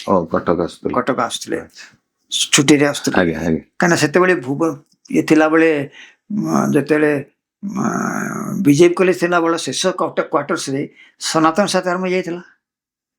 ଆଜ୍ଞା। ମୁଁ ସେଠୁ 67ରୁ 70 ପର୍ଯ୍ୟନ୍ତ ଥିଲି, 70 ପର୍ଯ୍ୟନ୍ତ ଥିଲି। ଇଏ 69 ମସିହାରେ ଆରମ୍ଭ ହେଲା, ଆଜ୍ଞା। ନଭେମ୍ବର 12 କୁ। ତେଣୁ ମତେ ପ୍ରିଣ୍ଟିଂ ହଉଥିଲା କଟକରେ, ତେଣୁ ମତେ କଟକ ଆସିବାକୁ ପଡୁଥିଲା। ଆଚ୍ଛା। ମଝିରେ ମଝିରେ ଆସୁଥିଲି। ତାପରେ ପୁରୀକି ଆସିଗଲା, ପୁରୀ ମତେ ଆସିବାକୁ ପଡୁଥିଲା ମଝିରେ ମଝିରେ। ଆଉ ଛୁଟି ଯୋଉ ହଉଥିଲା ଆସି କଟକ ରହୁଥିଲି। ସେଇ ସମୟରେ ସବୁ ଛୁଟିରେ ଏଠିକି ନରେନ୍ଦ୍ର ପ୍ରଧାନଙ୍କ ସବୁ ଗୁରୁବାର। ତାର କଟକ ଆସିଗଲା ପରେ ତ ସେ ରେଗୁଲାର ହେଇଗଲା। ଆଜ୍ଞା। କଟକ ଆସିଗଲା ପରେ ସେଠି ମୋର ମନେ ହେଲା ଯେ କିଛି ବହି ଆମେ କରିବା। କି ବହି କରିବା ନା ବାବାଙ୍କର ଲେଖା ସତ୍ୟମ ସୁନ୍ଦରମ ଲାଇଫଟା ଆଗ ପ୍ରଥମେ କରିବା କଥା। ସେତେବେଳେ ସତ୍ୟମ ଶିବମ ସୁନ୍ଦରମ ଅନୁବାଦ କରିବାର ଭାବନା ମୋ ଉପରେ ଆସିଲାନି। ଆସିଲା ପ୍ରଥମେ ଧ୍ୟାନ ବାହିନୀ କି ଅନୁବାଦ କରିବା, ଛୋଟ ଛୋଟ ବହି କରିବା, ତାପରେ ବଡ ବହି କରିବା। କାହିଁକିନା ବଡ ବହିରେ ବେଶୀ ପଇସା ଖର୍ଚ୍ଚ ହବ, ପଇସା ନଥିଲା ଆମ ପାଖରେ। ଛୋଟ ଧ୍ୟାନ ବାହିନୀ, ତାପରେ ଜ୍ଞାନ ବାହିନୀ, ତାପରେ ସବୁ ବାହିନୀ ସବୁ ହେଲା କ୍ରମଶଃ ଗୋଟିଏ ପରେ ଗୋଟିଏ। ଏସବୁରେ ଆମର ବ୍ରହ୍ମାନନ୍ଦ ଭାଇନା ବାଙ୍କର ଦର୍ଶନ ପଇସା ଥିଲେ ଏବଂ ସିଏ ସତ୍ୟମ ଶିବମ ସୁନ୍ଦରମ ଅନୁବାଦ ପାଇଁ ବାଙ୍କଠୁ ଅନୁମତି ନେଇଥିଲେ। ସିଏ ତାକୁ କଲେ, ସିଏ ତା କରୁଛନ୍ତି, କରନ୍ତୁ, ଭଲ କଥା, ଏଗୁଡା ସବୁ କରିବା। ତାପରେ କ୍ରମଶଃ ବଢିଲା, ସଂଗଠନ ବଢିଲା, ତାପରେ ସନାତନ ସାଥୀ ଆରମ୍ଭ ହେଲା, ବାଳ ବିକାଶ ଆରମ୍ଭ। ଏ ଦିଟା ପତ୍ରିକାରେ ମୁଁ ବହୁତ ବ୍ୟସ୍ତ ଥିଲି। ବାଳ ବିକାଶଟା ପ୍ରଥମ ଆରମ୍ଭରୁ ହିଁ ମାସିକ କରିଦେଲି। ଆରମ୍ଭରୁ ହିଁ ମାସିକ ଥିଲା। ଆଉ ବାଳ ବିକାଶ ସବୁ ଜାଗା ଲେଖା ମତେ ଲେଖିବାକୁ ପଡୁଥିଲା। ସବୁ ଲେଖା ହବ, ଅନ୍ୟ ଆଡୁ ଲେଖା କିଛି ପାଉନଥିଲା, ଆପଣ ନିଜେ ସବୁ କେତେ ବର୍ଷ ପର୍ଯ୍ୟନ୍ତ ସେମିତି ଚାଲିଲା। ଆଉ ମଝିରେ ମଝିରେ କାହାର ଅନୁଭୂତି କଣ ଟିକେ ଦେଖିଲେ, ଅଥେଣ୍ଟିକ ଲାଗିଲେ ସେ ଛପା ହଉଥିଲା। ଆଉ ସନାତନ ସାରଥୀ ମଧ୍ୟ ସେଥିରେ ସତ୍ୟସାଇ ବାଣୀ ଥିଲା, ସେଗୁଡା ମୁଁ କରୁଥିଲି, ମୁଁ ସବୁ ଲେଖୁଥିଲି। ସନାତନ ସାରଥୀ ହେଲା ପରେ ସିନା ଯାଇକିରି ଅନୁବାଦ ହେଲା। ତା ପୂର୍ବରୁ ଯେତେ ସନାତନ ସାରଥୀ ସତ୍ୟସାଇ ବାଣୀ ଥିଲା ମତେ କରିବାକୁ ପଡୁଥିଲା। ତେଣୁ ଏ ଦିଟା ପତ୍ରିକାରେ ବହୁତ ବ୍ୟସ୍ତ ଥିଲି। କଟକରେ ଛପା ହଉଥିଲା, ଗୋଟେ ଡଗର ପ୍ରେସ ଥିଲା ପିଠାପୁରରେ, ସେଠି ଛପା ହଉଥିଲା। ମତେ ପ୍ରୁଫ ଦେଖିବାକୁ ପଡୁଥିଲା, ସେକେଣ୍ଡ କରେକ୍ସନ କରିବାକୁ ପଡୁଥିଲା।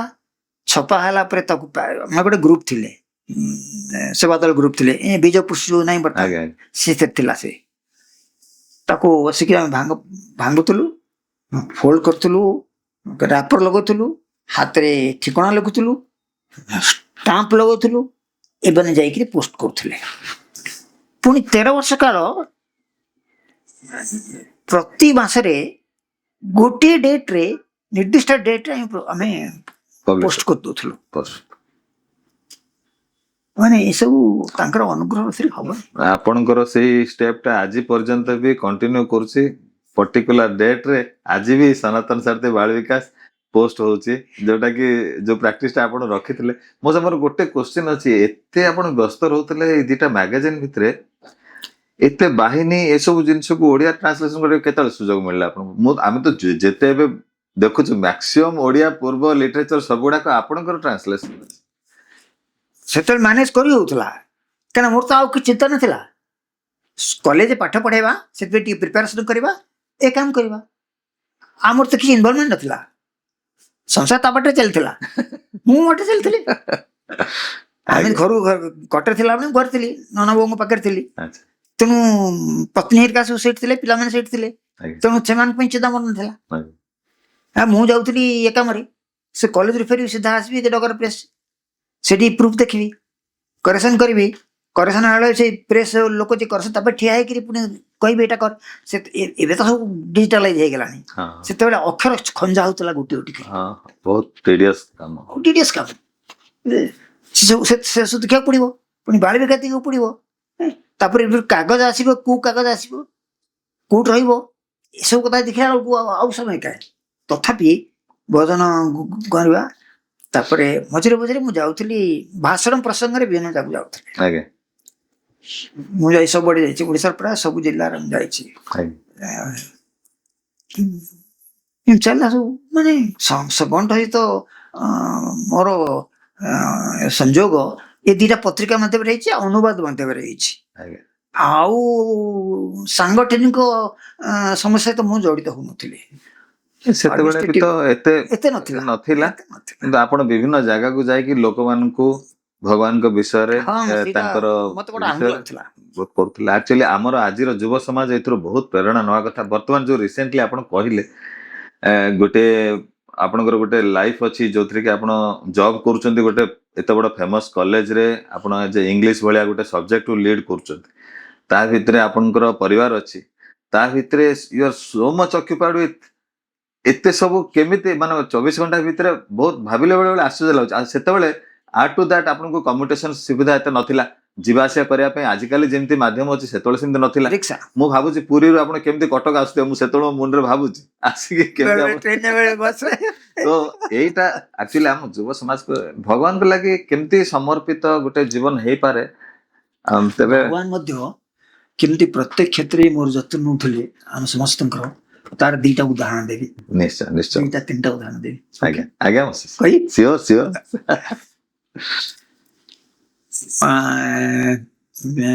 ପୁରୀରେ ଥିଲା ବେଳେ ପୁରୀ ସାନ୍ଧ୍ୟ କଲେଜରେ ମୁଁ ଥିଲି ସେତେବେଳକୁ ଜଷ୍ଟ ବାହା ହେଇଥାଏ ଆଉ କଲେଜ ସାମ୍ନାରେ ଗୋଟେ ଥିଲା ଥାନା ସେ ଥାନା ପାଖରେ ଆମର ଘର ଥିଲା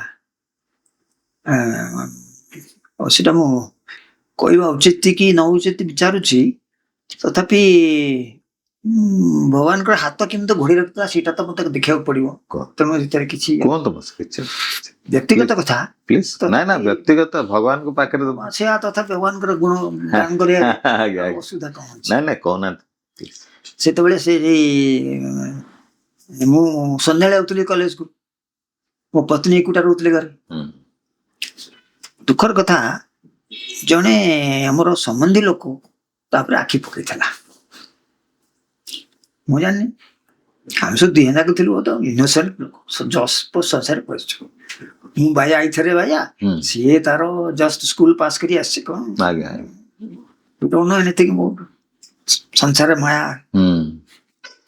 ମୁଁ ହଠାତ୍ ମୋର ଡକରା ପଡିଲା କଟକ ଆସିବା ପାଇଁ ନନାଙ୍କ ଦେହ ଭଲ ନଥିଲା କଟକ ଆସିଲି ମୁଁ ହଠାତ୍ ପଳେଇ ଆସିଲି ତ ସେକୁ ରାତିରେ ଏକୁଟା ରହିବାକୁ ପଡିବ କିନ୍ତୁ ଭଗବାନ କହିଦେ ଏକୁଟା ରହ ମୁଁ ଯାଉଛି ଭଗବାନ ଜଗିଛନ୍ତି ଭଗବାନ କହିଲେ ଏଇଟା ମୂର୍ଖଟା ସେଠି କେମିତି ଗୋଟେ ପଳିଲା ସେଠୁ ସନ୍ଧ୍ୟା ସମୟରେ ଜଣେ ଏଲ୍ଡରଲି ଲେଡି ଆସି ପହଞ୍ଚିଲେ, ଆରେ ତୁ ଏକୁଟା କେମିତି ମୁଁ ତୋ ପାଖରେ ରହିବି। ତାପରେ ରାତିରେ ରହିଲି। ମୁଁ ଯେତେବେଳେ ଘରେ ନାହିଁ, ସ୍ତ୍ରୀ ଲୋକଟା ଏକୁଟିଆ ଅଛି, ସେତେବେଳେ ବି ଭଗବାନ ସେତେବେଳେ ମଧ୍ୟ ଭଗବାନ କି ପ୍ରକାର ରଖିଛନ୍ତି ଆଉ କିଛି କହିହବନି। ମାନେ ପ୍ରତି କ୍ଷେତ୍ରରେ ଦୃଶ୍ୟ ଅଦୃଶ୍ୟ। ସେ କଥା କେବଳ ସେତିକି ନୁହଁ, he has a sense of humor also. ଆଜ୍ଞା କଣ କହିବ ତାକୁ, ସେନ୍ସ ଅଫ ହ୍ୟୁମର। ଆମର ଘରେ ବାରଣ୍ଡା ଗୋଟେ ଥିଲା, ଆଉ ଗୋଟେ ବାଟ ଘର, ଆଉ ଗୋଟେ ଶୋଇବା ଘର। ବାଟ ଘରେ ବାରଣ୍ଡା, ଭିତର ବାରଣ୍ଡାରେ ରଖିଥିଲୁ, ଆଲନାଟେ ରଖିଥିଲୁ, ଦୈନିକ ଲୁଗାପଟା ଗୁଡାକ ସେଟା ଝୁଲା ହଉଥିଲା ସେଥିରେ, ଗାଧି ସାରିକି ଶୁଖାଇକିରି। ଆଜ୍ଞା ଦିନେ ସକାଳୁ ଉଠିଲା ବେଳକୁ ସେଥିରେ ଗୋଟିଏ ମାତ୍ର ଲୁଗାପଟା ନାହିଁ, ସବୁ ଚୋରି ହେଇଯାଇଛି। ଗୋଟେ ଚିନ୍ତାର କଥା, ଯୋଉ ମୋ ସ୍ତ୍ରୀ ପରିବାର ଇଏ ହେଇଗଲା, ତ ଚିନ୍ତିତ ହେଲା, କାରଣ ଥରେ ଯଦି ଚୋର ପଶିଲାଣି ତାହେଲେ ଆଜି ଏଇଟା ନେଲା, କାଲି ଆଉ କଣ ନବ। ରାତିରେ ବାବା ଆସି କହିଲେ, ଆରେ କାହିଁ ଚିନ୍ତା କରୁଛୁ, ସେ ଗରିବ ଲୋକଟା ଥିଲା, ଖାଇବାକୁ ତ ନଥିଲା, ସେ କିଛି ବି ଗୋଟେ ନେଇଗଲା, ତୋର କଣ ଅସୁବିଧା ହେଇଗଲା, କଣ କ୍ଷତି ହେଇଗଲା, ରଖିଛନ୍ତି। ଆଉ ଥରେ I can't stop. ଆମେ ଯାଇଥିଲୁ, ସେତେବେଳକୁ 2ଟା ପିଲା ଥିଲେ, ଏଇଆନେ ସେକୁ ଧରିକି ଯାଇଥିଲୁ ପୁଟପର୍ତ୍ତି। ପୁଟପର୍ତ୍ତି ଫେରିଲା ବେଳକୁ କନେକ୍ଟିଂ ଟ୍ରେନ୍ ଗୁଡାକରେ ମିସ୍ କଲୁ। ତେଣୁ ଗୋଟେ ଯୋଉ ନେକ୍ସଟ ଟ୍ରେନ୍ ଚଢିବା କଥା, ସେଥିରେ ଆମର ରିଜର୍ଭେସନ ନଥିଲା, କିନ୍ତୁ ମୁଁ ଯିବାକୁ ପଡିବ। ଚଢିଗଲୁ। ଚଢିଲା ପରେ ସେଠି ବାଥରୁମ ପାଖରେ ଜାଗା ନାହିଁ, ବାଥରୁମ ପାଖରେ ଜିନିଷ ପତ୍ର ଜମା କରିକି ବସିଲୁ। ବାଥରୁମ ଟା ଗଦଉଛି, ଆଜିକାଲି ଟ୍ରେନ୍ ବାତ ନାହିଁ, ଦିଆଦେଲା। ଛୋଟ ଛୋଟ ପିଲା ସେମାନେ ଢୁଳୁଛନ୍ତି ରାତି ସମୟ, ସିଏ ଗୋଟେ ସେ ଉପରେ ବସିକି ଢୁଳୁଛି ଲଗେଜ ଉପରେ। ସେଠୁ ଆମେ ଚାଲୁ, ଭଗବାନ କଣ ହେଲା, ତମେ ଇଏ 2ଟା ପିଲାଙ୍କ କଥା ଟିକେ ବୁଝି ଦିଅନ୍ତ ତ, ଏମାନେ ଟିକେ ନ ଶୋଇଲେ ଦେହ ଖରାପ ହେଇଯିବ କଣ। ସେ 2-3ଟା ସେଠିକି ଗୋଟେ ୟଙ୍ଗ ମ୍ୟାନ୍ ଥିଲା, ସେଠି ତଳେ ତାର ରିଜର୍ଭେସନ ଥିଲା, ସେ ଚାହିଁଲା, ଆସିଲା, କହିଲା you send these 2 kids to my berth, they will sleep there. ମୁଁ କିଛି ସମୟ ଶୋଇଲେଣି, ଆଉ ଦରକାର ନାହିଁ। ପିଲା ଶୋଇଲେ, ଆମେ ବସି 2 ଜଣ ଗପସପ କଲୁ, କଥା। ସେଠି ଗଲା ପରେ, କଟକ ଗଲା ପରେ, this is the crux of the point, ମୁଁ ଯାହା କହିବାକୁ ଚାହୁଁଛି ତାର ମୂଳ କଥା ଏଇଟା। ବାବା ଆସି କହିଲେ ଡ୍ରିମରେ, କାହିଁ ତ ବସି ହଉଥିଲୁ, ବାଥରୁମ ପରେ ବସିଥିଲି ପଟେ, ତୋ ପରା ମୁଁ ବସିଥିଲି। He is always with us, looking after us. Even bathroom ପାଖେ ମଧ୍ୟ ଆମ ସାଙ୍ଗରେ ରାତିରେ ବସି କଟେଇଲେ, ତୋ ପରା ମୁଁ ବସିଥିଲି। ନାରାୟଣ ଚିନ୍ତା କର ଥରେ, କଣ ଏଇସବୁ କଥା ଶୁଣିଲେ ତମେ ଏଇ ଭଗବାନ କଣ ବୋଲି ବିଚାରିବ, ଭଗବାନ ବୋଲି ବିଚାରିବ ନା ସାଥୀ ବୋଲି ବିଚାରିବ, ନା ସାରଥୀ ବୋଲି ବିଚାରିବ, ନା ଗୁରୁ ବୋଲି ବିଚାରିବ। ମରିଅନ୍ତୟୁ ମୀରେ, ମାତା ପିତା ଗୁରୁଦେବ ମରିଅନ୍ତୟୁ ମୀରେ, ତୁମେ ଏଭ୍ରିଥିଙ୍ଗ ଇଜ ୟୁ। ତ ମଉସା, ଏଇ ତ ବହୁତ ଜିନିଷ ଅଛି, ମୁଁ ଆପଣଙ୍କୁ ମଝିରେ ରଖୁଛି। କେମିତି ପୁଣି ଫାଇନାଲି ଆପଣଙ୍କର ଜର୍ଣ୍ଣିର ପୂର୍ଣ୍ଣଚ୍ଛେଦ ପୁଟପର୍ତ୍ତିରେ କେମିତି ପ୍ରଶାନ୍ତି ନୀଳର କେମିତି ପଡିଲା? ମୁଁ ଯେତେବେଳେ ଥିଲି ରେଭେନ୍ସା କଲେଜରେ, ଇଭିନିଂ କଲେଜରେ ଥିଲି, କାହିଁକିନା ସେ ଇଭିନିଂ କଲେଜକୁ ସ୍ୱୀକାର କରି ଆସିଥିଲି, ମାଗିକିରି ଆସିଥିଲି। କାହିଁକିନା ଇଭିନିଂ କଲେଜରେ ପାଇଁ କ୍ୟାମ୍ପସ ଭିତରେ ଗୋଟେ କ୍ୱାର୍ଟର୍ସ ତିଆରି ହେଇଥିଲା। ଆଜ୍ଞା ମତେ ଘରେ ଯୋଉ ଥିଲୁ ସେ ଟିକେ କଞ୍ଜେଷ୍ଟେଡ ହେଲା, ରହିପାରିଲି, ଅସୁବିଧା ହେଲା। ତେଣୁ ମୁଁ କହିଲି ଯଦି ଇଭିନିଂ କଲେଜକୁ ବଦଳି ଯାଏ ତାହେଲେ ମତେ ଗୋଟେ ଘରଟେ ମିଳିବ କ୍ୟାମ୍ପସ ଭିତରେ, ନିରାପଦ। ତେଣୁ ଇଭିନିଂ କଲେଜକୁ ଟ୍ରାନ୍ସଫର ହେଇଗଲା, ମୁଁ ଆସିଲି ଇଭିନିଂ କଲେଜରେ ଥିଲି। ଇଭିନିଂ କଲେଜରେ ଗୋଟେ ସମସ୍ୟା ହେଲା, ପିଲାମାନେ ସବୁ ବଡ଼ ବଡ଼ ହେଇଗଲାଣି, 4-5 ବର୍ଷ ହେଇଗଲାଣି, ତାଙ୍କୁ ସ୍କୁଲ ପଠେଇବାକୁ ପଡିବ। ବଡ଼ ଝିଅଟା 5 ବର୍ଷ ହେଇଗଲାଣି, ତଳଟା 3 ବର୍ଷ ହେଇଛି, ସେ ସ୍କୁଲ ପଠେଇବା ପଡିବ। ସ୍କୁଲ କୁଆଡେ ପଠେଇବା, ନା ଜଣେ ମତେ କହିଲେ ଆଚ୍ଛା କଲି କ୍ୟାମ୍ପସ ବାହାରେ ଗୋଟେ ସ୍କୁଲ ଅଛି ତମେ ସେଠିକି ପଠାଅ। ସେଠିକି ଗଲେ ସେମାନେ 2 ବର୍ଷ ଗଲେ, 2 ବର୍ଷ କାଳ 15 ଦିନ ଭିତରେ ମୁଁ ତାଙ୍କୁ ଉଦ୍ର ଆଣିଲି ସ୍କୁଲ, ଆଜ୍ଞା ଉଦ୍ର ଆଣିଲି ସ୍କୁଲ, ସବୁ ଫେରେଇ ଆଣିଲି ସ୍କୁଲ। ଆଚ୍ଛା ମାନେ very unhappy with this school. Okay ଖରାବେଳେ ଦିନେ ଖରାବେଳେ ଦୁଦିଆ ଖରାରେ ମାଷ୍ଟର ତାକୁ ଘରକୁ ପିଲାକୁ ପଠେଇଲେ, ଯା ତୁ କଣ ପୂଜା ପୂଜି ଥିଲା ତୁ ଘରୁ ଚନ୍ଦନ କାଠି ନେଇକି ଆସିବୁ। ମୁଁ କହିଲି ଛୋଟ ପିଲାଟେ ଏତେ ବାଟ ବୁଲି ବୁଲି ଆସିବ, ତାକୁ ତମେ ଚନ୍ଦନ କାଠି ପଠେଇଛ, ପାଠ ତ କିଛି ନାହିଁ। ସେ ତାକୁ ନେଇ ଆସିଲି, ତୁ ଯିବା ଦରକାର ନାହିଁ, ବାସ ରହିଯା। ତାପରେ ମତେ ଭାବିଲି କଣ କରିବା, ପିଲାଙ୍କର ପାଠ କେମିତି ହବ। ଏଣୁ ପାଠ ପଢିବାକୁ ମୋର ଇଚ୍ଛା ନାହିଁ। ତେଣୁ ଘରେ ଅବଶ୍ୟ 1 ବର୍ଷ କି 2 ବର୍ଷ ଖଣ୍ଡେ ମୁଁ ଟ୍ୟୁସନ କରି ପାଠ ପଢେଇଲି। ମାତ୍ର ସେତେବେଳେ ମୁଁ ଶୁଣିଲି ଏଠି ପୁଟପର୍ତିରେ ବାବା ଗୋଟେ ପ୍ରାଇମେରୀ ସ୍କୁଲ ଖୋଲୁଛନ୍ତି। ବାସ୍ ଆଉ ମତେ କିଏ ଅଟକେଇବ, ପ୍ରାଇମେରୀ ସ୍କୁଲ ଖୋଲୁଛନ୍ତି, ପିଲାଙ୍କୁ ଡାକୁଛନ୍ତି। ଦିନେ ମୋ ପତ୍ନୀ ବସି ଚିନ୍ତା କରୁଥିଲେ କଣ ପିଲାଟା ଏମିତି ମୂର୍ଖ ହେଇଯିବେ। ବାବା ସେ ସ୍ୱପ୍ନ ଦେଖିଲେ, ବାବା ଆସିଛନ୍ତି, 2ଟା ପିଲାକୁ 2 ହାତ ଧରିକିରି ମୁଁ ଆକୁ ନେଇ ଯାଉଛି, ମୁଁ ଆକୁ ନେଇ ଯାଉଛି। ବାସ୍ ତାପରେ ମୁଁ ଖୋଜିଲି ବାବା ତ ପିଲାଙ୍କୁ ନେଇଯିବେ, ମାତ୍ର ମତେ ଯିବାକୁ ପଡିବ ନା, ଯିବି କେମିତି। ସେଠୁ ଖବର ପାଇଲି ସେଠି ଗୋଟେ ଜୁନିୟର କଲେଜ ଖୋଲୁଛି, ଜୁନିୟର କଲେଜ ଖୋଲିଛି। ଜୁନିୟର କଲେଜରେ କିଏ ଅଛି, ଜୁନିୟର କଲେଜରେ 12th କ୍ଲାସ ପର୍ଯ୍ୟନ୍ତ ଅଛି, ସେଠି ଇଂଲିଶ ମିଡିୟମ। ତା ଠିକ ଅଛି, ମୁଁ ଆପ୍ଲାଏ କରିବି। ଆପ୍ଲାଏ କଲି। କେମିତି ଆସିଲେ ନା, ସେଠି ଆମର ଏଠି ଜଣେ ଥିଲେ ଛତ୍ରପୁରର ରାମନ ରାଓ ବୋଲି ଜଣେ, ତାଙ୍କର ଗୋଟେ ବହିଟେ ବି, ହଁ ଦିନ ବହି ଲେଖିଲେଣି। ସେ ତାକୁ ଚିଠି ଲେଖିଲି, ସେ ମତେ ଗୋଟେ ଇନଫରମେସନ ଦେଲେ, ଏମିତି ଏମିତି ଏଇ ଲାଇନରେ ତୁମେ ଆପ୍ଲାଏ କର। ମୁଁ ଆପ୍ଲାଏ କଲି। Two make a long story short, ସେଠୁ ମତେ ଇଣ୍ଟିମେସନ ମିଳିଲା ତୁମେ ଆସ ବୋଲି। ଯିବି କେମିତି, ସେ ଜୁନ ମାସରେ ଡାକିଲେ ସେମାନେ ମତେ। ଇନ୍ ଦ ଇୟର 1980 1979 ହଁ ଜୁନ ମାସରେ 88 ଖରାବେଳେ, ଖରା ଛୁଟିରେ ମୋ ସାଙ୍ଗରେ ପ୍ରାୟ ରେଭେନ୍ସା କଲେଜର ଗୋଟେ ଷ୍ଟୁଡେଣ୍ଟ ଆସିଲା।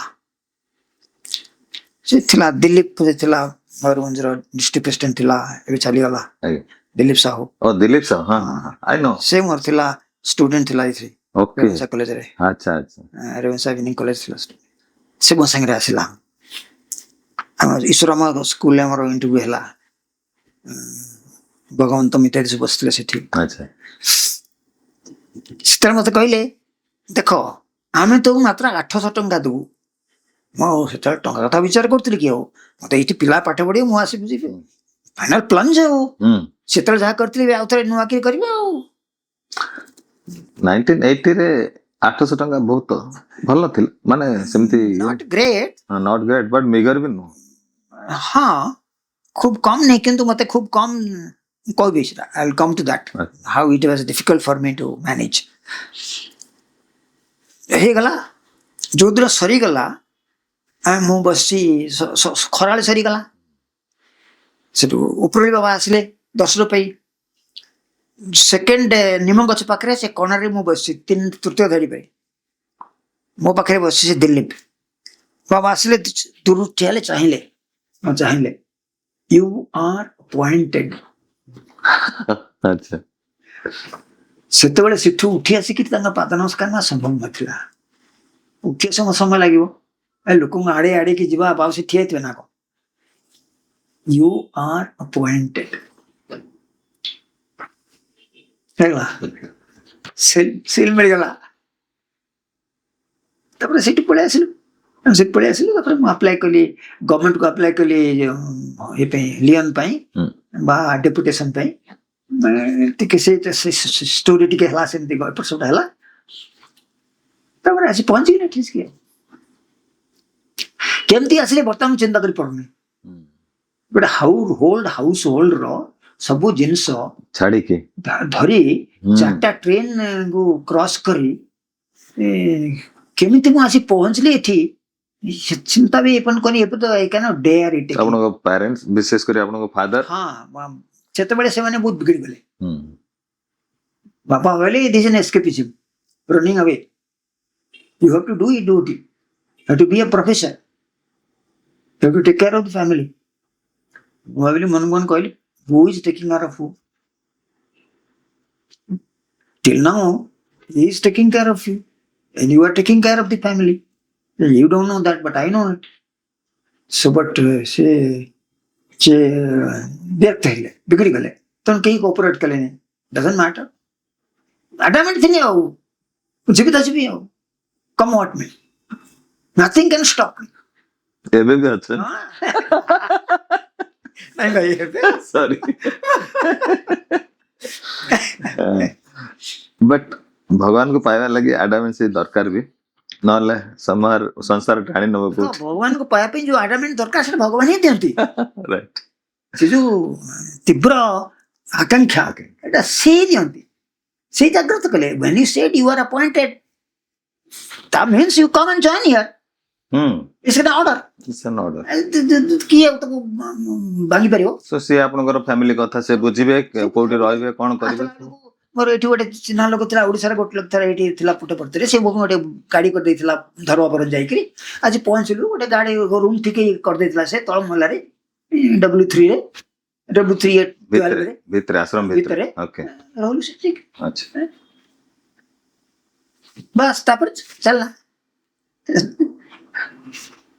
କୁଆଡୁ ଆଣିକି ସେ କୋଉଠି ପକେଇଲେ ଏଇଟା ମୂଷା 1980 ମସିହାର ଏଇଟା 1980 ଅଗଷ୍ଟରେ ମୁଁ ଆସିଲି ଆଚ୍ଛା ଅଗଷ୍ଟ 3 ତାରିଖରେ ପହଞ୍ଚିଲି ଅଗଷ୍ଟ 5 ତାରିଖରେ ଜଏନ୍ କଲି ତାପରେ ଆଉ ଗଲେନି ଓଡିଶା ଆଉ ଯାଇନି ବାକି ସବୁ ଜିନିଷ ସେଠି ସବୁ କାମ କେମିତି ନିପଟେଇଲେ ଯୋଉଡାକ ସବୁ ପେଣ୍ଡିଂ ଥିଲା ନା ସେ ସବୁ ହେଇଗଲା ଆଉ କଣ ପେଣ୍ଡିଂ ତ କିଛି ନଥିଲା ଖାଲି ଜିନିଷ କିଛି ଥିଲା ନା ଗଭର୍ଣ୍ଣମେଣ୍ଟ ରୁ ଆପଣ ଯୋଉ ହଁ ଗଭର୍ଣ୍ଣମେଣ୍ଟ 2 ବର୍ଷ ମୁଁ ଛୁଟି ପାଇଗଲି ଆଚ୍ଛା ସେ ପାଇବା କଥା ନୁହେଁ ମତେ ମଝିରେ ପୁରା ବର୍ଷ ପରେ ଚିଠି ଆସିଲା ଗଭର୍ଣ୍ଣମେଣ୍ଟ ରୁ ଯେ ୟୁର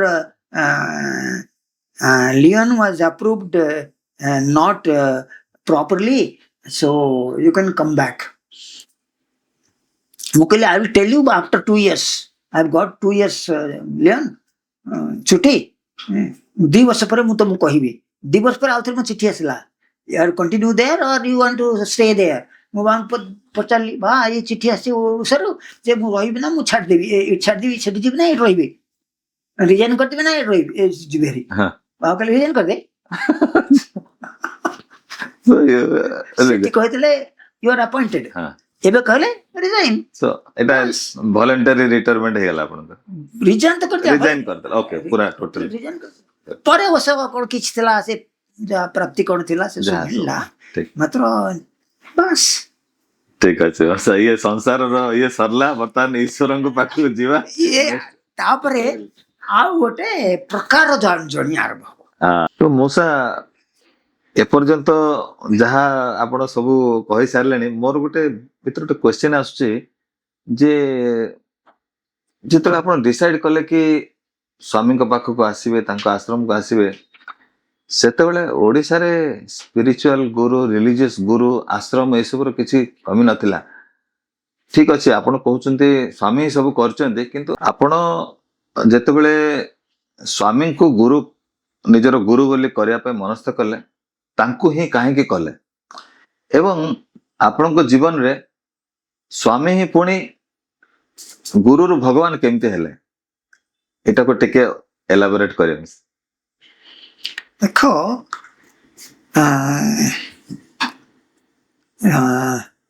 ସେ ଭଗବାନ କି ନାହିଁ ମୁଁ ଏପର୍ଯ୍ୟନ୍ତ ଜାଣିନି ସେ ଗୁରୁ ଯୋଉ ଶବ୍ଦଟା ଆମେ ବ୍ୟବହାର କରୁ ଶାସ୍ତ୍ରୀୟ ଅର୍ଥ ସେ ଅର୍ଥରେ ମୁଁ ଗୁରୁ କରି ନାହିଁ ଆମର ଶାସ୍ତ୍ରରେ ଅଛି ଶିଷ୍ୟ ଗୁରୁକୁ ଯେତେ ଖୋଜେ ଗୁରୁ ଶିଷ୍ୟକୁ ବେଶୀ ଖୋଜନ୍ତି ସେ ଟ୍ରାଡିସନାଲି ଇଣ୍ଟରପ୍ରିଟେସନରେ ବାବା ଧରା ପଡ଼ନ୍ତି ନାହିଁ ଇଏ ଗୁରୁ ସେ ସମ୍ବନ୍ଧ ଭିତରେ ସେ ଧରା ପଡ଼ିବେ ନାହିଁ ଗୁରୁ ଆମେ କହୁଛୁ କାରଣ ତାଙ୍କଠୁ ଆମେ ଶିଖିଛୁ ଅନେକ ଜିନିଷ ମୁଁ ଅନେକ ଜିନିଷ ଶିଖିଛି ତେଣୁ ଅନ୍ୟ ଶବ୍ଦ ବ୍ୟବହାର ନ କରି ମୁଁ ଗୁରୁ ଶବ୍ଦର ବ୍ୟବହାର କଲି କିନ୍ତୁ ଗୁରୁ କଣ କରନ୍ତି ଗୁରୁ ମନ୍ତ୍ର ଦାନ କରନ୍ତି ଧ୍ୟାନର ବାଟ ବତାନ୍ତି ଏସବୁ ବାବା କିଛି କରୁନାହାନ୍ତି he is everything ଗୁରୁ ମୁଁ ପ୍ରଥମେ କହିଲି ଯେ ତାଙ୍କ ସହିତ ମୋର ସମ୍ବନ୍ଧ ପ୍ରତିଷ୍ଠିତ ହେଇଗଲା, ପିତା ପୁତ୍ର ସମ୍ବନ୍ଧ ହେଇଗଲା। ପିତା କଣ କରନ୍ତି? ପିତା ନିଅନ୍ତି ଗୁରୁକୁ ପାଖକୁ, ଗୁରୁ କଣ କରନ୍ତି? ଭଗବାନ ପାଖକୁ ଯାଆନ୍ତି। ମାତ୍ର ଭଗବାନ ବୋଲି କଣ ଆମେ ବୁଝୁଛୁ? ଭଗବାନ ବୋଲି ଆମେ ବୁଝୁଛୁ ଯେ ଜଣେ ଯେ କରିତ୍କର୍ମା ଲୋକ ହେଇଥିବ, ବହୁତ ମିରାକଲ କରିପାରୁଥିବ, ବହୁତ ଜ୍ଞାନବାନ ହେଇଥିବ। ସେ ନିଜର ଜ୍ଞାନ ଦେଖାନ୍ତିନି, ମିରାକଲ ଦେଖାନ୍ତିନି। ସିଏ ତାଙ୍କୁ ବିଶ୍ୱାସ ହେଇଯାଏ ଯେ He is everything. He takes care of me. ମୋର ବହୁତ ମୋ ଜୀବନ ଯାହା ସବୁ ଘଟିଛି ତା ଉପରେ ତାଙ୍କର ହାତ ଅଛି। ତମେ ତ କଣ ବୋଲି ଡିସ୍କ୍ରାଇବ କରିବ? ବିଚାର କଣ ବୋଲି କରିବ? କି ପ୍ରକାର ଭାବରେ ସେ ବାଟ ଦେଖେଇଛନ୍ତି? ବାଟ ଦେଖି ଆଣିଲେ ତ, ବାଟ ଦେଖି ଆଣିଲେ ଟ୍ରେନରେ ବସିଲେ, ବାଥରୁମ ପାଖରେ ସେ ବସିଲେ, ଘର ଭିତରେ ଚୋର ପଶିଥିଲା, ସେ କହିଲେ ତୁ ତ ଚିନ୍ତା କରୁଛୁ ମୋର ସେଠି। ତାପରେ ପଠେଇଦେଲେ ଗୋଟେ ତେଲୁଗୁ ପିଲାକୁ, ସେ ନିଜେ ତେଲୁଗୁ ପିଲା ଆସିଲେ, ବାଟ ଦେଖିଲେ। ଗୁରୁ କଣ କରନ୍ତି? ବାଟ ଦେଖାନ୍ତି। ଏଠି ଆସିଲା ପରେ କହିଲେ ୟୁଆର୍ ଆପଏଣ୍ଟେଡ୍, ବାଟ ଦେଖାନ୍ତି। ସେ ବୋଧେ ବାଟ ଦେଖେଇ ଆସିଛନ୍ତି ସବୁବେଳେ, ସବୁ ସମୟରେ, ସବୁ କ୍ଷେତ୍ରରେ ବାଟ ଦେଖି ଆସିଛନ୍ତି। କେବଳ ସେତିକି ନୁହେଁ, ଦେଖ ବାଟ ଦେଖିବା ମାନେ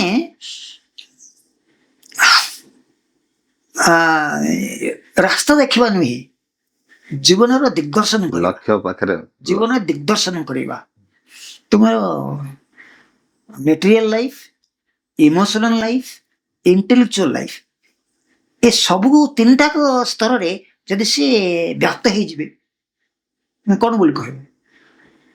ଗୁରୁକୁ ମୁଁ କହ, ଏଇ ଗୁରୁ ଶବ୍ଦ ଉପରେ ମୁଁ ବିଶେଷ ଜୋର ଦଉନି, କି ଭଗବାନ ଶବ୍ଦରେ ବିଶେଷ ଜୋର ଦଉନି। ସେଟା ଅନିର୍ବାଚନୀୟ, ତାକୁ ପ୍ରକାଶ କରି ହବ ନାହିଁ। ସେ ତ everything, he is my own, I am his. ଏଇ ଭାବନା ଯଦି ଆସିବ ତାହେଲେ ତୁ କଣ ବୋଲି ତାଙ୍କୁ କହିବ? ଯାହା ବି କହିବ। କିନ୍ତୁ ଆମେ ଲୋକ ପଚାରନ୍ତି ସେ କଣ ଭଗବାନ? ଭଗବାନ କଣ ବୁଝୁଛ? ଡିଫାଇନ୍ କର ଭଗବାନକୁ। କେନ୍ ୟୁ ଡିଫାଇନ୍ କର? ଯଦି ଡିଫାଇନ୍ କରିପାରିବନି ତାକୁ ବି ଡିଫାଇନ୍ କରିବ। ହି ଇଜ ଏଭ୍ରିଥିଙ୍ଗ।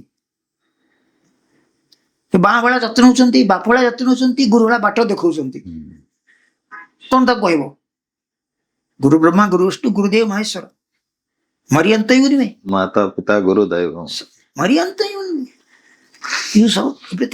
ସେ ଦୃଷ୍ଟିରୁ ତାଙ୍କୁ। ଆଉ ଯୋଉ କହିଲ ଯେ ଓଡିଶାର ଅନେକ ଥିଲେ, କଥା ଅଛି ଏଗୁଡାକ ସବୁ ଇମୋସନାଲ ଆଟାଚମେଣ୍ଟର କଥା, ସମ୍ପର୍କର କଥା। ମୁଁ କୌଣସି ଗୁରୁଙ୍କ କଥା ଓଡିଶାରେ ଥିଲାବେଳେ ମୁଁ କୌଣସି ଗୁରୁ କଥା ଶୁଣିନି, ମୋର ଇଣ୍ଟରେଷ୍ଟ ନଥିଲା, ଆଗ୍ରହ ବି ନଥିଲା। ମୋର ଇଚ୍ଛା ଥିଲା, ଆଗ୍ରହ ଥିଲା, ବ୍ୟାକୁଳତା ଥିଲା, ସତ୍ୟ କଣ ଜାଣିବା, ଜୀବନର ଅନନ୍ତ ସତ୍ୟ ଯୋଉଟା, ସ୍ଥାୟୀ ସତ୍ୟ ଯୋଉଟା, ତାକୁ ଜାଣିବା। ଆଉ ତାକୁ ଜାଣିବା ପାଇଁ ଯୋଉ ଗୁରୁ ଦରକାର, ସେ ହୃଦୟ ଭିତରେ ଥାନ୍ତି, ଅନ୍ତର୍ଦୃଷ୍ଟି ଦେଖା ଦିଅନ୍ତି। ତୁ ବାହାର ଗୁରୁକୁ ମୁଁ ଖୋଜିବାକୁ ଯିବି? ମୋ ସହିତ ପ୍ରଥମ ଧାରଣା ହେଇଯାଇଥିଲା, ବିଶ୍ୱାସ ହେଇଥିଲା ଯେ ଯୋଉ ସତ୍ୟ ମୁଁ ଖୋଜୁଛି, ଯୋଉ ଜ୍ଞାନ ମୁଁ ଖୋଜୁଛି, ଯୋଉ ଅନନ୍ତ ତତ୍ତ୍ୱ ମୁଁ ଖୋଜୁଛି, ସେଟା ତ ବାହାରେ ମିଳିବନି ନା, ଏଟା ଭିତରେ ମିଳିବ। ତ ମୋ ଗୁରୁ ଭିତରେ ଅଛନ୍ତି। He appeared inside me. ମୋ ଭିତରେ ରହିକି କହିଲେ ଆସେ। He prompted you from inside. From inside. She brought me here.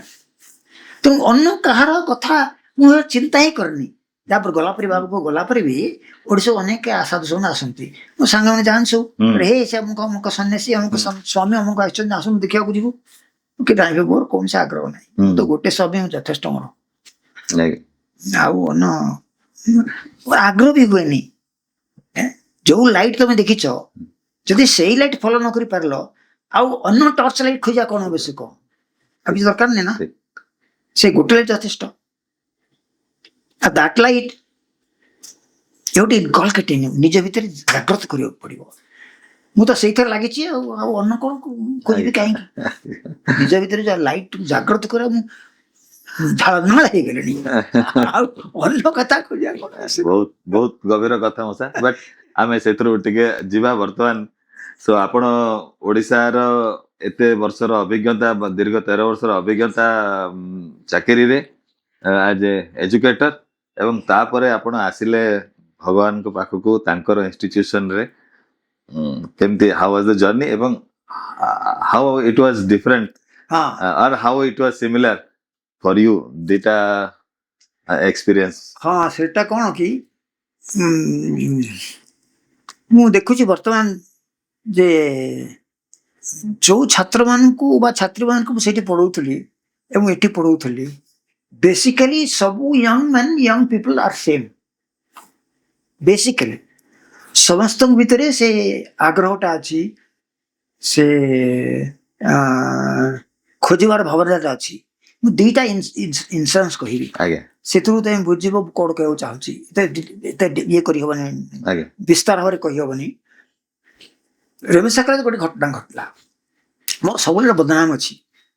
Ravenshaw college ଥିଲା, ଏଠି ମଧ୍ୟ ସେ ବଦନାମଟା ଅଛି। କଣ ଭେରି ଷ୍ଟ୍ରିକ୍ଟ ଆଉ ରାଗି ମାର୍କ ଦେବାରେ ଅତ୍ୟନ୍ତ କୃପଣ। କାହିଁକିନା ମୁଁ ଚାହେଁ ପ୍ରତ୍ୟେକ ଷ୍ଟୁଡେଣ୍ଟ ମୋର ସେମାନେ ଏକ୍ସେଲ କରନ୍ତୁ, ବେଷ୍ଟ ହୁଅନ୍ତୁ। ତାଛଡା ମୁଁ ବିଚାରେ ଯଦି ତମେ ଚିନ୍ତା ନ କରିବ ତାହେଲେ ତମେ ଶିଖିବ କଣ? ଚିନ୍ତା ତ କରିବାକୁ ପଡିବ। ଆଉ ଆମ ପିଲାମାନେ ସେଠି ଯୋଉ ବାହାରେ ଯୋଉ ପିଲା ସବୁ ଅଛନ୍ତି ସେମାନଙ୍କର ଚିନ୍ତା କରିବାର କୌଣସି ପ୍ରବଣତା ନାହିଁ, ସୁବିଧା ନାହିଁ। କିଏ କହୁନି ତୁମେ ଆଗରେ ଚିନ୍ତା କର ବୋଲି, କିଏ କହୁନି ବିଚାର କର ବୋଲି। ସେଇଟା ଆମ ସବୁଠି କଷ୍ଟ ଲାଗୁଥିଲା। ଏମାନେ କଣ କରିବେ? ଥଟଲେସ୍, ରଡରଲେସ୍। ବାଟ କିଏ ଦେଖିବ? ତମେ ଚିନ୍ତା କଲେ ବାଟ କୁଆଡେ ଯିବ? ଆରେ ଏଇଟା ବାଟ ଯିବ କି ସେ ବାଟ ଯିବ? ରବର୍ଟ ଫ୍ରଷ୍ଟଙ୍କ କବିତା ନାହିଁ, ଦିଟା ବାଟ ମୁଁ ଦେଖିଲି, ଏ ବାଟରେ made May difference, that road made A difference. ଗୋଟେ ବଢିଆ କବିତା ଅଛି। ଆଚ୍ଛା ରେଭେନ୍ସା କଲେଜରେ ରେଭେନ୍ସା କଲେଜରେ ଥିଲାବେଳେ ଏ ବଦନାମ ଥିଲା। ସେଠୁ ମତେ ଦିଟା ପିଲା ଆସି କହିଲେ, ସାର୍ ସେ ଅମୁକ ଅମୁକ ପିଲା, ନା ମତେ କହିଲେନି, ନା ବି କହିଲେ ମୋର ମନେ ନାହିଁ, କହିଲେ ଆପଣଙ୍କୁ ଫେଲ କରିଦେଲେ, ସେ ଆପଣଙ୍କ ଉପରେ ମାଡ଼ ଚଢିବାକୁ ପ୍ରସ୍ତୁତ ହଉଛନ୍ତି। ଠିକ ଅଛି, ସେତେବେଳକୁ ବାବାଙ୍କ ପାଖକୁ ଆସିଗଲେଣି। ରେଭେନ୍ସା କଲେଜରେ ହେଲା, ବାବାଙ୍କୁ ଆସିଗଲେଣି। ଠିକ ଅଛି, ମୁଁ ଶୁଣିଥିଲି ବା ପଢିଥିଲି ଗୋଟେ ଜାଗାରେ, ବାବା କହୁଛନ୍ତି ଯେ love is very great weapon. ଘୃଣାକୁ ପ୍ରେମ ଦ୍ୱାରା ଜିଣିବାକୁ ହବ। ଆଚ୍ଛା ହଉ, ଏଇ ବାଟ ତାହେଲେ ବାବା ମୁଁ ଆଜି ପରୀକ୍ଷା କରିବି ତୁମକୁ, ତମ କଥା ଉପରେ ପରୀକ୍ଷା କରିବି। ଶୁଣିଲା ପରେ ମୁଁ କଣ କଲି, ସନ୍ଧ୍ୟାବେଳେ ମୋର ତ ପ୍ରାର୍ଥନା ସମୟ, ମନେ ମନେ ମୁଁ ଗୋଟେ ଚିନ୍ତା କଲି। 3ଟା ବିନ୍ଦୁ, ଗୋଟେ ବିନ୍ଦୁରେ ଉପରେ ଅଛନ୍ତି ସ୍ୱାମୀ, ଆଉ ଗୋଟେ ବିନ୍ଦୁରେ ବୋଉ, ଆଉ ଗୋଟେ ବିନ୍ଦୁରେ ସେ ପିଲାମାନେ, ସେମାନେ ମତେ ଘୃଣା କରୁଛନ୍ତି। ମୁଁ କଳ୍ପନା କଲି ଯେ ବାବାଙ୍କଠାରୁ ପ୍ରେମର ରେଖା ଆସୁଛି, ଆଲୋକ ରେଖା, ସେଟା ମୋ ଭିତରେ ପ୍ରବେଶ କରୁଛି, ମୋ ଭିତରେ ପିଲାଙ୍କ ପାଖକୁ ଯାଉଛି, ସେଟା ପୁଣି ଫେରିଯାଉଛି ବାବାଙ୍କ ପାଖକୁ। କାହିଁକିନା ସେଇ ପ୍ରେମ ତ ଆଉ କେହି ସମ୍ଭାଳି ପାରିବନି, ହଜମ କରିପାରିବନି, ବାବାଙ୍କ ପାଖକୁ। ଏମିତି ଚାଲିଛି। ବୁଝୁଛ ନା ମୁଁ ଯାହା କହୁଛି? ଏଟା ଫାଷ୍ଟର ହଉଛି, ଫାଷ୍ଟ ଜୋର ବୁଲୁଛି, ଗୋଟେ ସର୍କଲ ହେଇଯାଉଛି। All three merge in circle. ଆଚ୍ଛା এটা হচ্ছে আলোকর সার্কেল, আলোকর বৃত্ত, প্রেমের বৃত্ত। ମୁଁ ପ୍ରତି 3 ଦିନ କଣ୍ଟିନ୍ୟୁଅସଲି এই ଅଭ୍ୟାସଟା କଲି। ତାପରେ ଆସ୍ତେ ଆସ୍ତେ ଆସ୍ତେ ଆସ୍ତେ ବୃତ୍ତଟା ଫେଡ୍ କରିଯାଉଛି। ପ୍ରେମର ବୃତ୍ତ ମୋ ବାଙ୍କ ପାଖରୁ ଆସିଲା, ମତେ ସ୍ପର୍ଶ କଲା, ସେ ପିଲାଙ୍କୁ ସ୍ପର୍ଶ କଲା, ପୁଣି ବାଙ୍କୁ ଫେରିଗଲା। ଏଇ 3ଟା ଧୀରେ ଧୀରେ ପ୍ରଶ୍ନ ଆସିଲା, ତାପରେ ଜୋରରେ ଚାଲିଲା, ତାପରେ ଜୋର ଗୋଟେ ବୃତ୍ତ ହେଇଗଲା। On 4th, 5th or 6th day Ravenshaw college ବାହାରେ ଠିଆ ହେଇଛି, ପୁରୁଣା ରେଭେନ୍ସା କଲେଜର ଷ୍ଟାଫ ରୁମ୍ ବାହାରେ ସେ ଦିଟା ପିଲା ଆସିଲେ। ଦୁଇଟା ପିଲା ମତେ ଥଣ୍ଡା କରିବାକୁ ବସିଥିଲେ। ଚାହିଁଲି ମୁଁ ଠିଆ ହେଇଛି ଚୁପଚାପ। କଣ ରେ କାହିଁ ଆସିଛ ମୋ ପାଖକୁ? sir, we are sorry. कौन है ला? भाई sorry कौन है ला? What did you do? Sir, we wanted to hit you. Tell colony. Now we realized it's wrong to do so. हो जा जा ମାନେ ସେମାନେ ଖାଲି ରିଅଲାଇଜ କରିନାହାନ୍ତି ଆସିକି କନଫେସ ବି କଲେ ତାଙ୍କ ଭିତରେ ସେ ସେ ପ୍ରେମଟା। ପ୍ରବଣତା ଅଛି ହୁଁ। ୟଙ୍ଗ ମ୍ୟାନ୍ ହୁଁ, ମିସଗାଇଡେଡ୍ ହେଇଛନ୍ତି ହୁଁ, ଏନଭାୟରନମେଣ୍ଟ ପରିବେଶରେ ମିସଗାଇଡ୍ ହେଇଛନ୍ତି କିନ୍ତୁ ତାଙ୍କ ଭିତରେ ଯଦି ତମେ ଜାଗ୍ରତ କରିବ ସେଇ ଜିନିଷଟା ସେ ଜାଗ୍ରତ କରିବା କାମ କାହାର ପିତାମାତାଙ୍କର ଆଉ ଶିକ୍ଷକଙ୍କର ତାଙ୍କ ପ୍ରତି ମୋର ଘୃଣା ନଥିଲା ସେମାନେ ମତେ ଘୃଣା କରୁଥିଲେ ମୁଁ ବାବା କହିଲି ବାବା ଦେଖ ମୁଁ ୟା କରୁଛି କାହିଁକି ନା ସେମାନଙ୍କୁ ଏକ୍ସେଲ କରିବା ପାଇଁ ମୋର ଜୀବନର ଲକ୍ଷ୍ୟ ଶିକ୍ଷକ ହିସାବରେ ତାଙ୍କୁ ଉନ୍ନତ ସ୍ତରକୁ ନେବା ତାଙ୍କ ଷ୍ଟାଣ୍ଡାର୍ଡ ବଢିବା ହଉଛି ମୋର ଲକ୍ଷ୍ୟ ସେଥିପାଇଁ ମୁଁ ୟା କରୁଛି ତମେ ଯାହା କରୁଛ କର ତାପରେ ସେମାନେ ବୁଝିଗଲେ ଯେ ଡିସପାନ ତାର ଇଲ୍ ଇଣ୍ଟେନସନ କିଛି ନାହିଁ ନାହିଁ। ଆଜ୍ଞା ହେଲା ଏଥିରୁ ମୁଁ କଣ ପ୍ରମାଣ କରିବାକୁ ଚାହୁଁଛି ନା ପ୍ରତ୍ୟେକ ପିଲା ଭିତରେ ୟଙ୍ଗ ମ୍ୟାନ୍ ବା ୟଙ୍ଗ ଓମେନ୍ ତାଙ୍କ ଭିତରେ ଏ ସାମର୍ଥ୍ୟ ଅଛି ଟୁ ରିଫର୍ମ ଦେମସେଲ୍ଭସ୍ ନିଜକୁ ପରିବର୍ତ୍ତନ କରିବା ନିଜକୁ ଉନ୍ନତ ମାର୍ଗକୁ ନେବା ନିଜକୁ ଆଲୋକବର୍ତ୍ତୀ କରିବା ଆଲୋକ ନିକଟକୁ ଯିବା ସାମର୍ଥ୍ୟ ଅଛି ଆମେ ସେ ସାମର୍ଥ୍ୟକୁ ଫିଟ୍ କରିବାକୁ ପଡିବ ବଢିବାକୁ ପଡିବ ସେଟା କିନ୍ତୁ ନ୍ୟାଚୁରାଲି ଡେଭଲପ ହୁଏ ପୁଟବର୍ତ୍ତୀରେ ତାର ଗୋଟେ ଉଦାହରଣ ଦେଇ ସେ ନ୍ୟାଚୁରାଲି ହେଇଯାଏ ତମକୁ କିଛି କରିବାକୁ ପଡିବନି ସେ ଭଗବାନଙ୍କର ସାନ୍ନିଧ୍ୟ ପରିବେଶ ବାରଣ୍ଡାରେ ବସିଲା ବେଳେ ଆମେ ଯଦି ଆଗରୁ ବସୁ ତାର ବା ଆସନ୍ତି ଦର୍ଶନ ଆସନ୍ତି ବୁଲି ବୁଲି ଯାଆନ୍ତି ଇଣ୍ଟରକୁ ଡାକନ୍ତି ଲୋକେ ନେଇଯାନ୍ତି ଭଜନ ସମସ୍ତେ ଖାଲି ଥାଏ ସେଇ ସମୟ ଭିତରେ ଆସିବାରୁ ବାହାଗ ଆସିବା ପର୍ଯ୍ୟନ୍ତ ଗଲା ଭିତରେ ଗଲା ପରେ ମୁଁ କଣ କରୁଥିଲି ନା ସେଠି ବସିକି ବହି ପଢୁଥିଲି କେଉଁ ବହି ଟ୍ରାନ୍ସଲେସନ କରୁଥିଲି ଗୋଟେ ବହି ସେଠି ଟ୍ରାନ୍ସଲେଟ କରୁଥିଲି ବନେ କୋଉ ବହି କେମିତି ଗୋଟେ ବ୍ୟାଗରେ ମୁଁ କିଛି କାଗଜ ନେଇଥାଏ କଲମ ନେଇଥାଏ ପକେଟରେ ବସି ସକାପାଖି ବସି ଗୋଡ଼ ଉଠୁଥିଲି ଦିନେ ବସି ଲେଖୁଛି ବା ଚାଲିଛନ୍ତି ଭିତରକୁ ଲେଖୁଛି ବସିକିରି ସେ ଛୋଟ ପିଲା 8th କ୍ଲାସ ପିଲା ହବ ବସି ଦୂରରେ ଦୌଡ଼ି ଦୌଡ଼ି ଆସିଲା ତାର ଯୋଉ ସବୁ ପିଲା ରଖନ୍ତି ଗୋଟେ ପ୍ରକାର ପଟା କ୍ଲିପ ଲାଗିଥିବ ଆଜ୍ଞା ରାଇଟିଂ ବୋର୍ଡ ଆଜ୍ଞା ସେଟା ଆଣ୍ଠୁ ଥୋଇଦେଲା ପଳେଇଲା ମାନେ ଛୋଟ ପିଲା ଭିତରେ କେତେ ଏମ୍ପାଥି ଆଉ ଇଏ ଆସିଛି ଆପଣ କଷ୍ଟରେ ଲେଖୁଛନ୍ତି ବୋଲି ସେଇଟା ଥୋଇଦେଇ ପଳେଇଲା ମୁଁ ଦେଖିଲି ଚାହୁଁଛି ଯୋଉ ବସିଛି ସେ ଚାହୁଁଛି ମୁଁ ଚାହୁଁନି କିଛି ନାହିଁ ନଥିଙ୍ଗ ନା ହି ଡିଡ୍ ସମଥିଙ୍ଗ ଗ୍ରେଟ୍ ତାପରେ ମୁଁ ଲେଖିଲା ପରେ ମୁଁ ଅପେକ୍ଷା କଲି ତାକୁ ଦେଇଦେଲି ଥ୍ୟାଙ୍କ ୟୁ କହିଲି ସେ ପିଲା ଭିତରେ ସ୍ୱାଭାବିକ ଭାବରେ ସହାୟତା କରିବାର ପ୍ରବଣତା କେମିତି ଆସିଲା ଯଦି ସେ ପିଲା ଭିତରେ ପିଲା ଭିତରେ ସେଇ ପ୍ରବଣତା ଅଛି ତାକୁ ଆମେ ପୁଷ୍ଟ କରିପାରୁନୁ ଏଇଠି ସେଇ ପିଲାର ସେଇ ପ୍ରବଣତା ଅଛି ତାକୁ ଭଗବାନ ପୁଷ୍ଟ କରୁଛନ୍ତି ମତେ ତଫାତ ଲାଗିଲା କେବଳ ସେଠି ପୁଷ୍ଟ କରିବା ପାଇଁ କିଛି ବ୍ୟବସ୍ଥା ନାହିଁ ଏଠି ପୁଷ୍ଟ କରିବା ପାଇଁ ସବୁ ବ୍ୟବସ୍ଥା ମତେ ସେଇଟା ବହୁତ ଭଲ ଲାଗେ ବହୁତ ବଢିଆ ଇନଫ୍ୟାକ୍ଟ ଦିଟା ଏକ୍ସାମ୍ପଲ ପୁରା ପୁରି ଷ୍ଟୋରି ଟାକୁ ନେଇ ଆସୁଛି ବହୁତ ସୁନ୍ଦର ମଶା ବଟ୍ ଷ୍ଟିଲ୍ ଆମର ଯୋଉ ଏଜୁକେସନ ଇମ୍ପାକ୍ଟ କରିବାର ଯୋଉ ପଦ୍ଧତିରେ ବି did you feel any difference ଆପଣ ଯାହା କରୁଥିଲେ ଓଡିଶାରେ ଆଉ ଏଠି ଆସିଲା ପରେ ଇନଷ୍ଟିଟ୍ୟୁସନ ରେ as far as imparting education is concerned ମୋର କାମ ଥିଲା ଭଲ କି ପାଠ ପଢେଇବା ସେଠି ମୁଁ ପାଠ ପଢୁଥିଲି ସେଠି ମୋ କାମରେ ମୁଁ ହେଳା କରୁନଥିଲି ମୁଁ ଯାହା ଯେତିକି କରିବା କଥା ମୁଁ ସେଠି କରୁଥିଲି କିନ୍ତୁ ତା ପ୍ରଭାବ ବେଶୀ ପଡୁନଥିଲା ଗୋଟେ କ୍ଲାସରେ 200 ପିଲା ବସିଥିବେ କିଏ ମଝିରେ ମଝିରେ ଝରକା ଡେଙ୍ଗି ପଳେଇ ଯାଉଥିବ ହୋ ହା କରୁଥିବେ ତମକୁ ତ ପଢିବାକୁ ପଡିବ ନା ସେ ଗୋଟେ କର୍ତ୍ତବ୍ୟ ଥିଲା ଏଇଠି ଆପଣଙ୍କ ପାଖରେ ଏନଭାୟରନମେଣ୍ଟ ଥିଲା ଏଇଠି ଏନଭାୟରନମେଣ୍ଟ ଥିଲା ସେ କର୍ତ୍ତବ୍ୟ ଏଇଟା କର୍ତ୍ତବ୍ୟ ବୋଧରେ ମୁଁ କରୁନଥିଲି କର୍ତ୍ତବ୍ୟରେ କରାଯାଉନଥିଲା ଏଠି ଏଠି କରାଯାଉଥିଲା କାରଣ ୟୁ ଲାଇକ୍ ଇଟ୍ ବା କହିନାହାନ୍ତି 3 kinds of work love without work is best divine without duty ସେଇଟା ଏଇଠି ହଉଥିଲା ଲଭ୍ ୱିଦାଉଟ୍ ଡ୍ୟୁଟି କଲା ବେଳେ ସେଥିପାଇଁ ଆମକୁ ଏକ୍ସଟ୍ରା କ୍ଲାସ ନେବା ପାଇଁ କଷ୍ଟ ହଉନଥିଲା ସକାଳେ ଯାଉଥିଲୁ ଏକ୍ସଟ୍ରା କ୍ଲାସ ନଉଥିଲୁ ସନ୍ଧ୍ୟାବେଳେ ଯାଉଥିଲୁ ଏକ୍ସଟ୍ରା କ୍ଲାସ ନଉଥିଲୁ ବା ଥରେ ମତେ କହିଲେ ଏ ପିଲାଙ୍କୁ ଟିକେ ଏକ୍ସଟ୍ରା କ୍ଲାସ ନେ ହଁ ସବୁ ଆମେ ଆପତ୍ତି କରୁନଥିଲୁ ଆନନ୍ଦରେ କରୁଥିଲୁ ए कर्म ଭିତରେ ଭଗବାନ ପ୍ରତି ପ୍ରେମ ଥିଲା। ଭଗବାନ ମାନେ ସେଠି ଆମ ଥିଲା ଭଗବାନଙ୍କର ମିଶନ, ସମାଜକୁ ପରିବର୍ତ୍ତନ କରିବା, ଏ ତରୁଣ ମାନଙ୍କ ଭିତରେ ଈଶ୍ୱରତ୍ଵ ଜାଗ୍ରତ କରିବା। କମ ବଡ କଥା, ବିଶାଳ କଥା।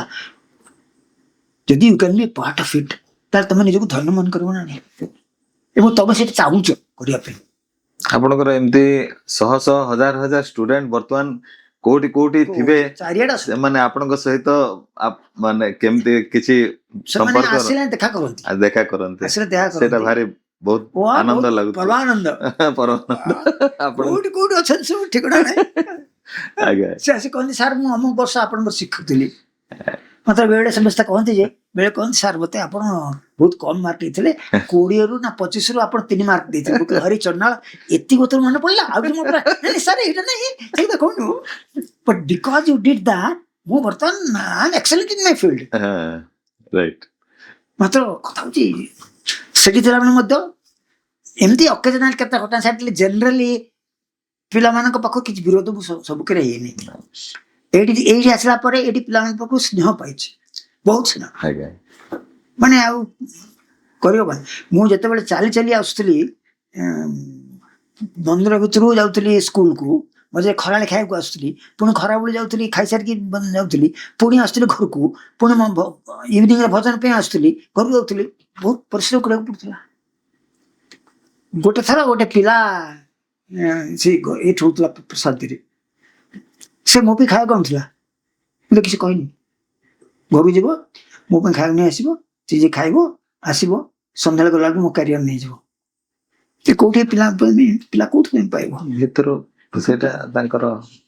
ଆଉ ଦିଟା ପିଲା ଥିଲେ ଯେ ହଷ୍ଟେଲ ଖାଇବା କଣ, ସେମାନେ ଯାଇକିରି ହଷ୍ଟେଲରୁ ମୋ ପାଇଁ ଖାଇବା, ମୁଁ କହିଲି ତମେ ଯିବା ଦରକାର ନାହିଁ, ମୁଁ ପିଅନ ପଠେଇ ସାର୍ ୱିଲ୍ ଡୁ ଇଟ୍। ମାନେ କଥା ମୋର କହିବାର କଥା, ପ୍ରତ୍ୟେକ ମଣିଷ ଯୋଉ ଈଶ୍ୱରତ୍ଵ ଅଛି, ସେ ଈଶ୍ୱରତ୍ଵ କେମିତି ପ୍ରକାଶ ପାଏ? ଈଶ୍ୱରତ୍ଵ ପ୍ରକାଶ ପାଏ ଦୟା, କରୁଣା, ଶ୍ରଦ୍ଧା, ବିଶ୍ୱାସ, ଏ ସମସ୍ତଙ୍କ ଭିତରେ ଏମ୍ବେଡେଡ୍ ଅଛି। ସମସ୍ତଙ୍କ ଭିତରେ ମାନେ ଏଥିରେ ଭିତରେ ମଞ୍ଜି ଥିଲା ଅଛି। ଭଗବାନ କଣ କରୁଛନ୍ତି? ଜାଗ୍ରତ କରିଦଉଛନ୍ତି। ପ୍ରକୃତ ହୋନିଂ ଦ ସ୍କିଲ୍ ଯୋଉଟା, ସେଇଟା ଭଗବାନ ଖାଲି ସ୍କିଲ୍ ନୁହେଁ, ହୋନିଂ ଦ ପର୍ସନାଲିଟି। ସ୍କିଲ୍ କଥା ସ୍କିଲ୍ ବାଟରେ ଗଲା, କିନ୍ତୁ ଏଇ ଯୋଉ ବ୍ୟକ୍ତିକୁ ଚେଞ୍ଜ କରିଦଉଛନ୍ତି। ସେଥିପାଇଁ କହୁନାହାନ୍ତି education is not information but transformation. ସେଠି ଥିଲା ଇନଫର୍ମେସନ। ହଁ, ମତେ ପଚାରୁଥିଲେ ସେ 800 ଟଙ୍କା ମତେ ମିଳୁଥିଲା, କେମିତି এটা ବେଶୀ ଖୁବ କମ ନୁହେଁ, ଅବଶ୍ୟ ଖୁବ ବେଶୀ କମ ନୁହେଁ, କିନ୍ତୁ ମତେ କଷ୍ଟ ହଉଥିଲା। କାହିଁକି ନା 2ଟା ଝିଅ ପଢୁଥିଲେ ସ୍କୁଲରେ, ତାଙ୍କୁ ଦେବାକୁ ପଡୁଥିଲା ବର୍ଷକୁ 6000। ସେତେବେଳେ କଣ ପେଡ୍ ସ୍କୁଲ ଥିଲା କି? ପ୍ରାଇମେରୀ ସ୍କୁଲ, ପେଡ୍ ସ୍କୁଲ ମାନେ ହଷ୍ଟେଲ ରହିଲେ ନା, ହଷ୍ଟେଲ ଲାଗେ। ଆଚ୍ଛା, ଘର ତ ରୁହନ୍ତି, ହଷ୍ଟେଲ ପଇସା ଦେବାକୁ ପଡେ। ଆଜ୍ଞା। ତାଛଡା ତାଙ୍କର ଡ୍ରେସ୍ ଫ୍ରେସ୍ ଇତ୍ୟାଦି ଇତ୍ୟାଦି ସବୁ ଥିଲା, ଘର ଭଡା ଥିଲା। ଆଜ୍ଞା। ତାପରେ ନିଜର ଖର୍ଚ୍ଚ କିଛି ଥିଲା, ଏମିତି ହେଇକିରି ଇଟ୍ ୱାଜ୍ ଭେରି ଟାଇଟ୍। କିନ୍ତୁ ଯେତେଥର ମୁଁ ଚେଷ୍ଟା କରିଛି ଭଗବାନଙ୍କୁ କହିବା ପାଇଁ, କହି ହୁଏନି। ଆର୍ଥିକ ଅବସ୍ଥା କହି ହୁଏନି। ଜब କଣ ଏଇ ଛୋଟ କଥାଟା କହିଲି, କଫି ପାଉଡର ଏଗୁଡା କଥା କହି ହୁଏନି। କଳ୍ପ ବୃକ୍ଷ ଆଗରେ। କିନ୍ତୁ ଭଗବାନ ଏମିତି ବ୍ୟବସ୍ଥା କରିଥିଲେ ଯେ କିଛି ଅସୁବିଧା ହେଇନି, ଏପର୍ଯ୍ୟନ୍ତ ମତେ କିଛି ଅସୁବିଧା ହେଇନି। ଏବେ ବି ଚାଲିଛି, ଠିକ ଚାଲିଛି, ଅଭାବ କିଛି ନାହିଁ, ଅସୁବିଧା କିଛି ନାହିଁ।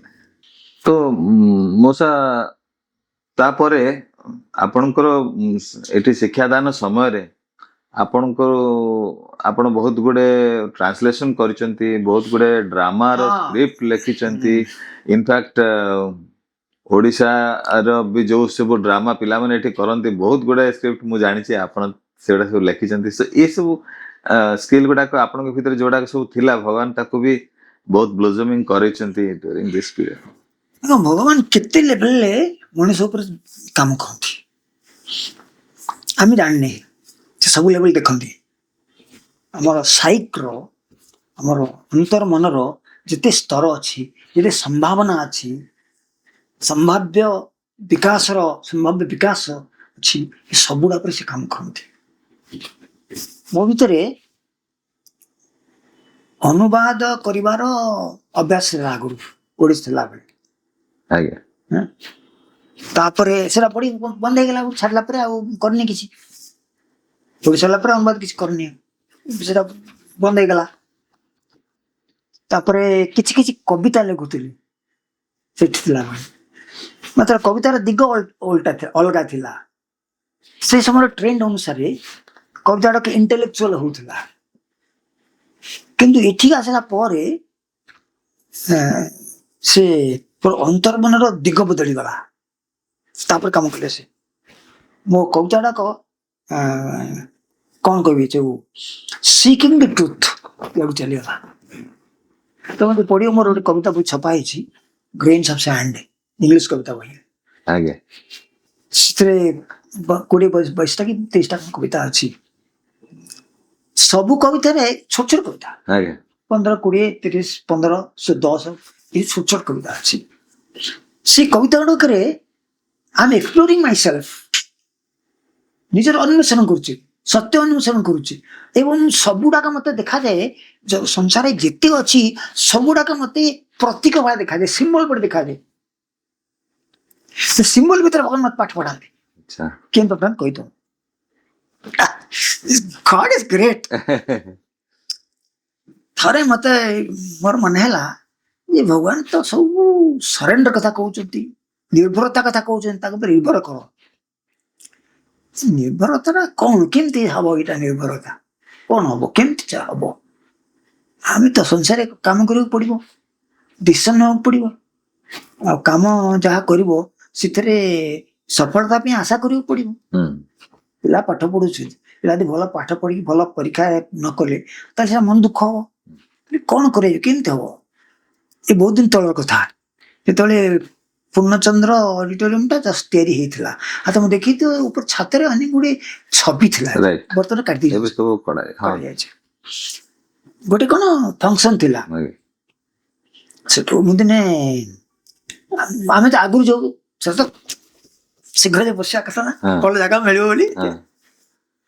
गोटे देखिली गोटे बापा जो लोक आसुले पब्लिक आसुले पिला जाऊे तार गोटे छोट 3 वर्ष पिला धरिकी जाऊँ मंदिर भर को पुटे से छाड़ी सब पुआ बसला बापा पाखे बसला बापा बापा बापा तो पाखे बसले बस चाहला चाहला gradually climbed on to the lap of father चढ़ीगला बापा कोल बसला कोल पर बस चका पकड़ा कंप्लीटली बाबा को बसला तले पाद छुईमन से हाथ में बेकर पकड़ा पिला छोटा जिन कर छोटे पिला जिन करती ना बेक को धरी बापा कर माँ बेक को धरिक से ऊपर चाहला बापा ये छविटा कौन से छविटा कौन से छविटा कौन तो देखी ताजुब हो गली कहले this is a great lesson for me देख से पिला केमती कंप्लीट जे बापा को पशिगला तार चिंता नहीं बाहर किए अच्छी न अच्छे देखुचे न देखुची उचित कि न चिंता नहीं बापा बेक को धरी आम से निर्भरता कर भगवान कोल बसिक भगवान को काढ़ धरिक कही पार्छ कि भगवान ये संसार कौन नाई आम कर आम कहूँ बापा यहीटा कौन है मत ये जिन दरकार तो दरकार आनीदेवी आसीगला संसार आसीगला भीतर को आम कही पार्नी भगवान ये संसार कौन कौन एमती कहीं किंतु गोटे हाथ भगवान धरचे ग्रेट लेसन फॉर मी भगवान एमती पाठ पढ़ाती छोट छोट घटना छोट छोट दृश्य छोट छोट विचार छोट छोट चिंता तुम देख तुम समस्त अनुभव करते हठात तुम मन दुख हो हठात गोटे मेसेज आसो व्हाट्सएप कि हठात कौन सी बही गोटे पैसेज पढ़ीदेल ये सब हिज वर्क पाठ पढ़ुंट मतलब लाइक ए ट्रू टीचर से चाहती आम से पाठ को आब्जर्व कर आत्मसात कर अभ्यास कर देख शिक्षक यदि पाठ पढ़िब पिलांको भैल्यूज माने भल शिखिले नहीं भल पाठ पढ़ले नहीं पिला शिक्षक मन दुख भल शिक्षक से पिला गाड़ी करबनी से गाड़ी करबनी तू कलुनी कहीं रे एटा तो भल ही था मन दुख पिला जो बुझीगला तो से करबनी देखी जो कौन खराब काम मन रे खराब चिंता आसो कि गोटे जो कम करवा उचित नुह मो उचित से काम करदेली मत बाउंड्री गले केमती मुह चाहिए हम लज्जा लगे चंडी दशा कथा कहूनी माँ मुझे पाप कर तुम पाखे बस योग्य नुहे कि तुम एत करुणामय अच्छे करुणामय जे मत डाक पाखे बसईच कहली प्रभु मुझे योग्य नुहे ये बसवार भगवान गाड़ी करते आम जो भगवान से संपर्क केमती जाना भगवान का संपर्क और प्रतिष्ठा हो जिते बड़े आम भगवान प्रतिक्रिया को बुझे भगवान चाहणी कहीं बुझे भगवान चाहते चाहते कौन अच्छी दुख अच्छी सुख अच्छी अनुशोचना अच्छी फीलिंग यू लैक समथिंग चाहूँ से यहीटा हूँ भगवान शिक्षा मत एमती प्रति मुहूर्त शिक्षा दे शिक्षार माने किसी अंत नहीं किंतु मु मूर्ख से सब शिक्षा पालन कर पार नहीं प्रति मुहूर्त किसी ना किसी पाठ पढ़ी से गुरु कहीं बोली पचार पड़ा से गुरु ये गुरु पाठ पढ़ते श्लोक किसी कहते उपदेश दिखते गुरु एमती घटाती जे बुझे ये कौन कर कौन न कर खबर ए गुरु सहित से प्रेम संपर्क आसीगला श्रद्धार संपर्क आसीगला आत्मीयतार संपर्क आसीगला तो कर से काम ये हूँ प्रकृत शिक्षा education end of education is character it changes the character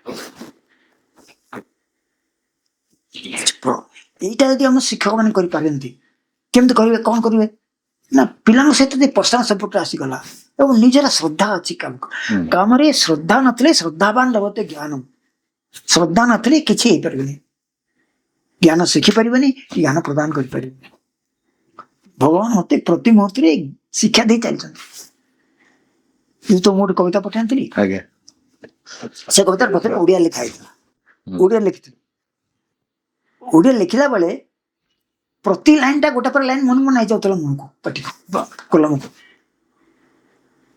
विचार कर चिंता कर गोटे पर गोटे कंपोज कर कनेक्ट आसी जाइथिला कनेक्ट आसी गले तो मन को आसी मो एग्जैक्टली से फील करतुली माने आपनकर बहुत गुटे पोएम आ किछि ब्लॉग्स मु पढिछि मोसा माने लिटरेरी दृष्टि रो मु कहू नै सेतरे गोटे जो कनेक्ट थाए सेटा बहुत टच करे मोसा मु भाबुछि आजिर हमर यूथ माने मध्य they should explore this has to happen ईश्वर से तो कनेक्ट हम रहिले तो किछि कर परिबो नै सेटा होछि मुख्य जिंस जीवन रे ड्रामा रो इंटरेस्ट के दिया आपनकर एते भगवान आ गुटे शिक्षा देले वाह शिक्षा मु अपन भूलेनी कि भूलियो नाही कि भूले उचित न वाह गॉड इज ग्रेट वंडरफुल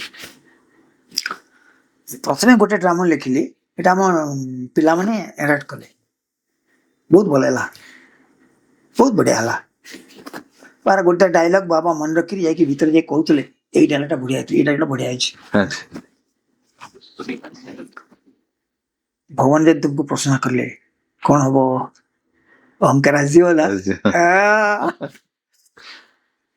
आउ नेक्स्ट ड्रामाटा से पपुलर है नहीं देखिले हाँ है थर्ड ड्रामाटा अनुमान कले किसी कमेंट कले मोर फोर्थ ड्रामा भी है ना कहना वो अहंकार आसीगला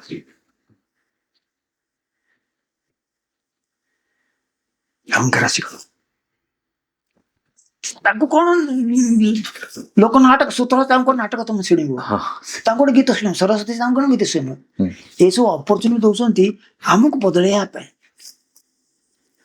आमर मनोभाव को परिवर्तन करने आम मन भितर जो खंड खंड सब अच्छी ये खंड खंड भाव को जोड़ी गोटे भाव करने गोटे भाव हूँ समर्पण गोटे हूँ प्रेम संपूर्ण निर्भरता ମାତ୍ର ସ୍ୱୟଂ ନିର୍ଭରତା ଅର୍ଥ ହଉଛି ସେ ବାଟ ଦେଖିବେ, you have to work on it. ଆମେ ଅନ୍ୟ ସବୁ କହୁନା, ଆରେ ଭଗବାନ ଯାହା କରୁଛୁ ଭଗବାନ କରିବେ ନା, ମୁଁ କଣ କରିବି? ସେଇଟା ତ ଏସ୍କେପିଜମ୍। ସେଇଟା ଏସ୍କେପିଜମ୍। ଭଗବାନ ତ ବାଟ ଦେଖେଇଲେ, ସେ ବାଟ ତୁ କରିବୁ। ମନେକର ବର୍ତ୍ତମାନ ମତେ ମୁଁ କହିଲି, ମତେ ବାଟ ବତେଇଲେ, ଶିଖେଇଲେ ଯେ ଅହଙ୍କାର କେତେ ସାଂଘାତିକ। ଆଉ ମୋର 3ଟା ଡ୍ରାମା ପରେ ଆଉ ଡ୍ରାମା ହେଇପାରିଲାନି।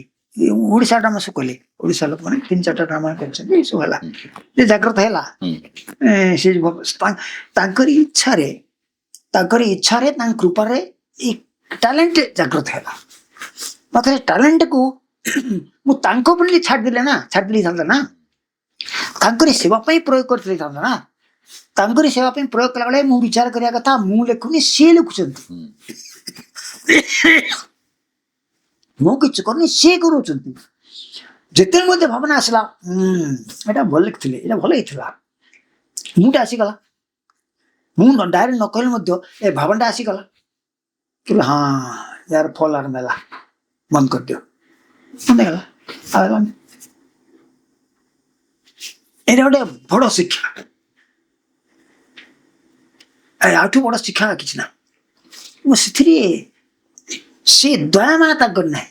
ପାଠ ପଢ଼ିବାରେ is a very hard task master. ଦୟାମାୟା କିଛି ନାହିଁ। ଆଉ ଗୋଟେ ଜିନିଷ କହିବି, ଏଇଟା ମୁଁ ଭୁଲିଯିବି କହିବାକୁ। ଏଠି ରିଲେଟିଭଲି ଟିକେ ଡିଫରେଣ୍ଟ ହେଲେ ମଧ୍ୟ ସେତେବେଳେ ମୁଁ କହୁଥିଲି ନା, ସେ ଯେ ତାଙ୍କର ଅନୁଗ୍ରହର ସୀମା ନାହିଁ, ଏବଂ ସେ ଆମକୁ ବାବା ବାବାଙ୍କର ଏଇଟା ସ୍ପେଶାଲ ଟେକ୍ନିକ୍, ତୁମ ପାଖକୁ ଟାଣି ନେବେ, ପୁରା ଟାଣି ନେବେ, ନିଜର କରିନେବେ, ଭର୍ତ୍ତି କରିଦେବେ। ତାପରେ ଦେଖିଲା ବେଳକୁ ଆଉ ନାହିଁ କି ସେଟା ପ୍ରଥମ ନହୁ ମୋର ବାବା ଥରେ, ଏଇଟା ଗୋଟେ ଅପୂର୍ବ ସୌଭାଗ୍ୟ। ବାବା ଥରେ ଯାଉଥିଲେ ହଷ୍ଟେଲକୁ, ପିଲା କ'ଣ ଇଏ କରିଥିଲେ, ଏକ୍ଜିବିସନ୍ କରିଥିଲେ, ତାକୁ ଦେଖିବାକୁ ଡାକିଥିଲେ। ବାବା ଉପরে ଆସିକି ଦର୍ଶନ ସମୟ ଆସିକି କହିଲେ ଯେ ମୁଁ ଯିବି ହଷ୍ଟେଲକୁ। ହଷ୍ଟେଲ ପିଲା ମୋତେ ଦୌଡ଼ିଲେ, ଆଉ ଟିଚର ମାନେ ଦୌଡ଼ିଲେ, ମୁଁ ତାକୁ ଉଠିରେ ଦୌଡ଼ିଲି। ମୁଁ ଯାଇକି ପହଞ୍ଚି ୟୁନିଭର୍ସିଟି ଗେଟ୍ ପାଖରେ, ବାଁ ଗାଡ଼ି ଆସି ଅଟକିଲା ମୋ ପାଖରେ। ଆଗରେ ବସିଛନ୍ତି ଗୋକକ, ପଛରେ ବାବା ଆଉ କସ୍ତୁରୀ। ଗୋକକ ଗଲେ ପଡ଼ିଲେ, କହିଲେ ମିଶ୍ର କମ୍ ଇନ୍।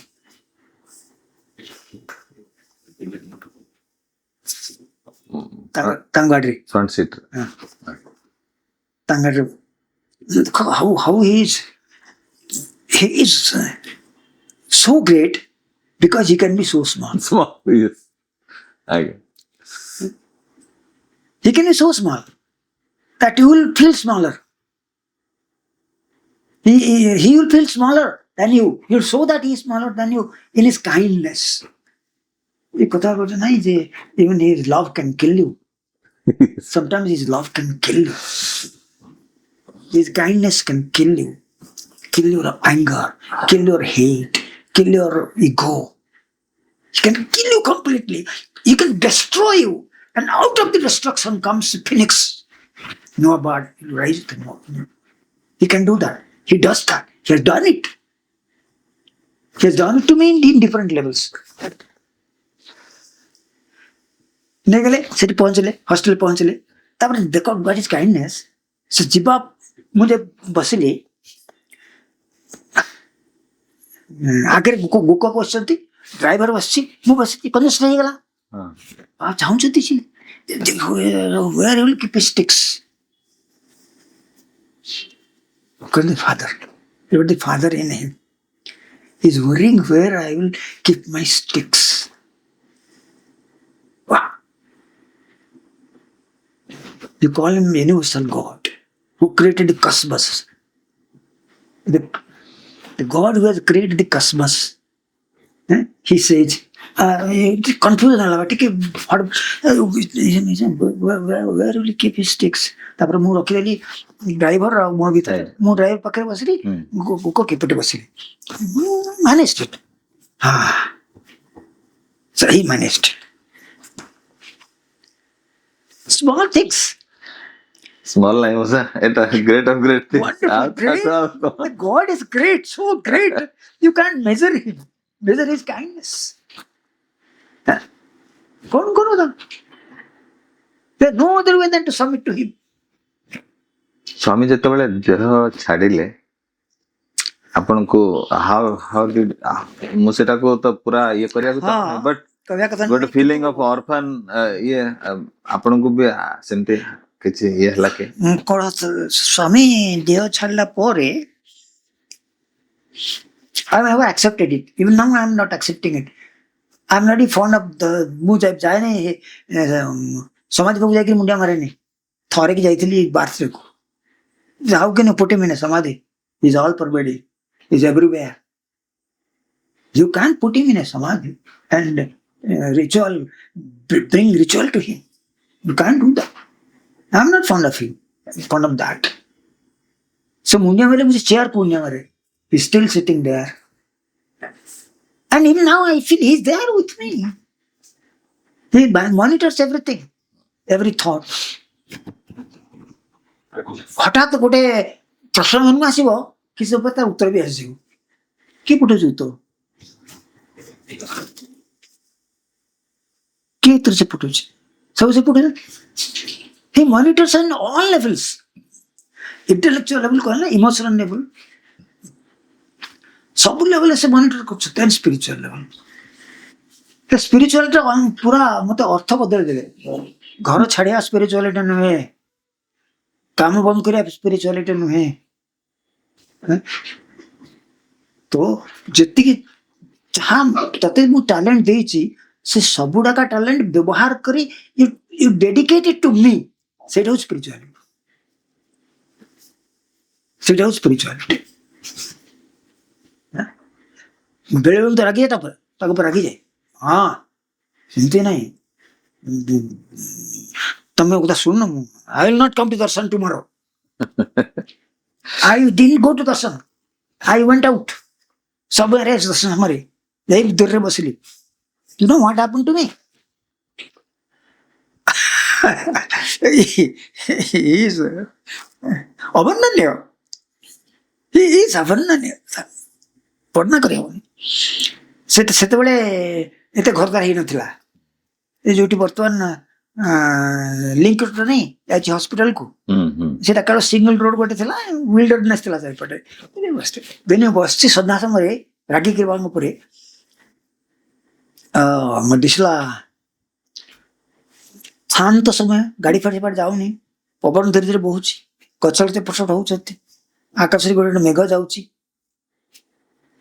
मत संपूर्ण लागला से आकाश मुहर दिशे हसत चाहेंगे। I felt such a piece, इतनी शांति लगला। कौन कहा कहूँ you are everywhere, you are everything, सब जगह तुम व्याप्त ही रह। कौन तुम केमती कौन करिवो? How can you get angry with him and how can you get not angry with him? because I got angry, I had this experience. That is spirituality. কিন্তু সেটা কোন, সেটা হচ্ছে অ্যাঙ্গার নহে, সেটা সমথিং এলস, সেটা হচ্ছে ডেপথ অফ রিলেশনশিপ, ইমোশনাল ভগবান সହିତ সম্পর্কর গভীরতা। ଗଭୀର ହେଇଗଲେ ଭଗବାନଙ୍କୁ ତୁମେ ଏତେ ନିଜର ମନେ କରିବ, ଭଗବାନଙ୍କୁ ସେଠି ନିଜର ନ ଭାବିଲେ ତାଙ୍କ ଉପରେ ଅଭିମାନ କରିବ କି? ନିଜ ଭାବିଲେ ଆସିବ ତାଙ୍କ ପାଖକୁ। ସେଇଟା ବହୁତ ବଢିଆ, ଅଦ୍ଭୁତ ସବୁ କଥା। ଡିଭାଇନ ରୋମାନ୍ସ ଏବେ ବି ଚାଲିଛି ପୁରା। ମୁଁ ସିଓର ମଉସା ଆମର ଅଡିଏନ୍ସ ମାନେ ଆକୁ ଶୁଣୁଥିବେ ଏବଂ ଆପଣଙ୍କର ଜୀବନର ଏଇ ଯୋଉ ବଣ୍ଡ ୱିଥ ଭଗବାନ, ଏଇଟାକୁ ଆମେ ଶୁଣିଲା ବେଳେ ଆମେ ହିଁ ବୁଝିପାରୁଛୁ ଯେ ସ୍ପିରିଚୁଆଲିଟିକୁ କେତେ ସମୟରେ ଆମେ କେତେ ମିସଇଣ୍ଟରପ୍ରିଟ ଆଉ ରଙ୍ଗଲି ଇଣ୍ଟରପ୍ରିଟ କରିଛୁ ଜୀବନରେ। ଆମେ ଭାବୁଛୁ ଏଇଟା ସ୍ପିରିଚୁଆଲିଟି, ଏଇଟା ମେଟେରିଆଲିଟି, ବଟ୍ ସ୍ୱାମୀଙ୍କ ଆରେନାରେ ଏସବୁ କିଛି ନାହିଁ। ଏଭ୍ରିଥିଙ୍ଗ ଇଜ ହିମ୍ ଆଣ୍ଡ ଏଭ୍ରିଥିଙ୍ଗ ସବୁ ତାଙ୍କ ଚାରି ପାଖରେ ହିଁ ବୁଲୁଛି। ଏଇଟା ବୁଝିଯିବାଟା ଯେତେ ଶୀଘ୍ର ବୁଝିଯିବ ମଣିଷ, ସେତେ ଶୀଘ୍ର ତା ଜୀବନଟା ବହୁତ ଭଲ ରାସ୍ତାକୁ ପଳେଇ ଆସିବ। ଭଲ ରାସ୍ତା କି ମନ୍ଦ ରାସ୍ତା କିଛି ନାହିଁ, ଗୋଟିଏ ରାସ୍ତା ଅଛି ବନ ପହଞ୍ଚିବା। ବନ ପହଞ୍ଚାରେ ଗୋଟିଏ ମାର୍ଗ ଅଛି, ତାକୁ ଆପଣାନ କରିବା, ତାଙ୍କୁ ଦୂରେଇ ନବା ନାହିଁ। ତେଣୁ କହିଲି ଗୁରୁ ଆଉ ଗଡ, ଏ ଗୁରୁ ଗଡ ଶବ୍ଦର ଗୋଟେ ଗୋଟେ ବନ୍ଧନ ହୁଁ। ମୁଁ କହିଲି, କାରଣ ସେ ଯୋଉ ରୋଲ ମୋ ଜୀବନ ନେଇଛନ୍ତି ତାକୁ ଏକମାତ୍ର ଏଇ ଶବ୍ଦ ମାନଙ୍କ ଦ୍ୱାରା ପ୍ରକାଶିତ କିଛିଟା ପ୍ରକାଶିତ କରିହବ। କିନ୍ତୁ is much beyond that, is transcending is everything. Transcending everything. କିଛି ସିଏ ତାଙ୍କ ଶବ୍ଦରା ଯେତେବେଳେ ଆନ୍ତରିକ ହେଇଯାଏ ସେତେବେଳେ ଯାଇକି ତାଙ୍କୁ ପାଇହବ। ତେଣୁ ମୁଁ ସମସ୍ତଙ୍କୁ କହିବାକୁ ଚାହୁଁଛି ଯେ କଣ କରୁଛ ନ କରୁଛ ଯାଏ ଆସେ ନାହିଁ କିଛି, କି ଚାକିରି କରୁଛ କି ଚାକିରି କରୁଛ ନ କରୁଛ ଯାଏ ଆସେ କିଛି ନାହିଁ। ସବୁବେଳେ ଚିନ୍ତା କର ଆ ଭିତରେ ସେ ଅଛନ୍ତି, ବସିଛନ୍ତି, କେବଳ ଏଠି ନାହାନ୍ତି, ଚାଲିଲା ବେଳକୁ ପାଖରେ ଅଛନ୍ତି, ଶୋଇଲା ବେଳକୁ ପାଖରେ ଅଛନ୍ତି, କାମ କଲା ବେଳକୁ ପାଖରେ ଅଛନ୍ତି। ହି ଇଜ ଡାଇରେକ୍ଟିଂ ଏଭରିଥିଙ୍ଗ। ଆଉ ତମେ ଯାହା କରୁଛ ସବୁ ତାଙ୍କୁ ଅର୍ପଣ କରି ହିଁ କରୁଛ। ଅର୍ପଣ କର ବା ନ କର ସେ ପାଇଯାଉଛନ୍ତି, କାରଣ ସେ ସବୁଠି ଅଛନ୍ତି ନା, ସବୁ କାମରେ ଅଛନ୍ତି, ଚିନ୍ତାରେ ଅଛନ୍ତି, ବିଚାରରେ ଅଛନ୍ତି। କୋଉଠି ଏସ୍କେପ କର ତାଙ୍କଠୁ। ଟିକେ ରଖିବି ମଉସା ଆପଣଙ୍କୁ। ମୁଁ ଯେତେବେଳେ ଶୁଣୁଛି ଆପଣଙ୍କଠୁ ମୋ ଭିତରେ ଏଇଟା ଆସୁଛି ଯେ ଆପଣ ସିନା ଏତେ ସବୁ ଜିନିଷ ପାଇଲେ ତାଙ୍କଠୁ ବୋଲି ଏମିତି ଗୋଟେ ନେକ୍ସସ୍, ଗୋଟେ ରିଲେସନସିପ ସୃଷ୍ଟି ହେଲା। ବହୁତ ମୋର ୟୁଥ ଭାଇ ମାନେ ଭଉଣୀ ମାନେ ଅଛନ୍ତି ଯୋଉମାନେ କେବେ ସେ ଫର୍ମକୁ ଦେଖି ନାହାନ୍ତି, କିନ୍ତୁ ସେମାନଙ୍କର ଅମାପ ପ୍ରେମ ଅଛି ଭଗବାନଙ୍କ ପ୍ରତି। ସେମାନେ କେମିତି ତାକୁ କଲ୍ଟିଭେଟ କରିବେ, କେମିତି ନର୍ଚର କରିବେ, ସେଇଟା ଟିକେ ସମସ୍ତଙ୍କୁ କୁହନ୍ତୁ। ପ୍ରେମକୁ କଲ୍ଟିଭେଟ କରାଯାଏ ନାହିଁ। କଲ୍ଟିଭେଟ କରିବା ଅର୍ଥ ଚାଷୀ ଯେମିତି ଭୂମି ଚାଷ କରେ, ବୀଜ ଦିଏ, ପାଣି ଦିଏ, ପରିଶ୍ରମ କରେ। ପ୍ରେମକୁ ପରିଶ୍ରମ କରି କରାଯାଏ ନାହିଁ, ପ୍ରେମ ସ୍ପଣ୍ଟାନିୟସ୍। ଭଗବାନ ଯଦି ସବୁବେଳେ ନିଜ ପାଖରେ ଅଛନ୍ତି ବୋଲି ବିଚାର କରିବ, ସେଇ ଭାବନାଟାକୁ ବଢେଇବ। ମୁଁ ତ ଅଛନ୍ତି, ମୋ ପାଖରେ ଅଛନ୍ତି, ମନ ମନ ପ୍ରେମ ଦାହ। ଭାଗବତରେ ଗୋଟେ ଅଛି, ଭଗବାନ ଜ୍ଞାନ ଦିଅନ୍ତି, ପ୍ରେମ ଦିଅନ୍ତି ନାହିଁ। ଗୁରୁ ମାଧ୍ୟମରେ ଜ୍ଞାନ ଦେଇଦେବେ, ପ୍ରେମ ପାଇବା ସହଜ ନାହିଁ, ପ୍ରେମ ଭଗବାନ ଦିଅନ୍ତି। ତମକୁ ପ୍ରେମ ଅର୍ଥ ନିଜ ଆଉ ଭଗବାନ ସହିତ କିଛି ତଫାତ ନାହିଁ, ଅଭିନ୍ନତା, ଅଭିନ୍ନ ଆତ୍ମୀୟତା। ଖାଲି ଅଭିନ୍ନତା କଲେ ସେ ଜ୍ଞାନ କଥା ହେଇଯିବ, ଅଦ୍ୱୈତ କଥା ହେଇଯିବ, ସେ କଥା ଭଗବାନ କହୁନାହାନ୍ତି। ଆତ୍ମୀୟତା, ନିଜର ଲୋକ। ମୁଁ ଯଦି ତମ ନିଜ ଲୋକ ବିଚାରିଲି, ତାହେଲେ ଯଦି ଦେଖ, ପୁଅ ଯାଇ ଘର ଛାଡିକି ଯେ ହଷ୍ଟେଲ ରହେ ନା ନାଇଁ, ମା ପୁଅ କଥା ଚିନ୍ତା କରେ। ଦିନେ ପୁଅର ହଠାତ୍ ମନେ ହେଲା, କାହିଁ ମାଟା ସବୁବେଳେ ମନେ ପଡୁଛି, ମାର ଦେହ ଖରାପ ହେଲା କି କଣ ଲାଗେ, ରାତି ନିଦ ହବନି। ସକାଳୁ ଉଠି ସେ ୱାର୍ଡେନଙ୍କୁ ସାର୍ ଟିକେ ଘରକୁ ଫୋନ କରିବେ। ଘରକୁ ଫୋନ କରିବ, ମା କଣ ହେଲା ତୋର? ନା କାହିଁକି? ନା ତୋ ଭାରି ମନେ ପଡୁଥିଲା। ଆରେ ବାପା କିଛି ନାହିଁ, ବାଥରୁମ ଟିକେ ଗୋଡ ଖସିଗଲା ଯେ ପଡିଗଲି। ବାଥରୁମରେ 1000 କିଲୋମିଟର ଦୂରରେ ମା ପଡିଗଲା। ଏ ପୁଅ କାହିଁକି ଭାବିଲା?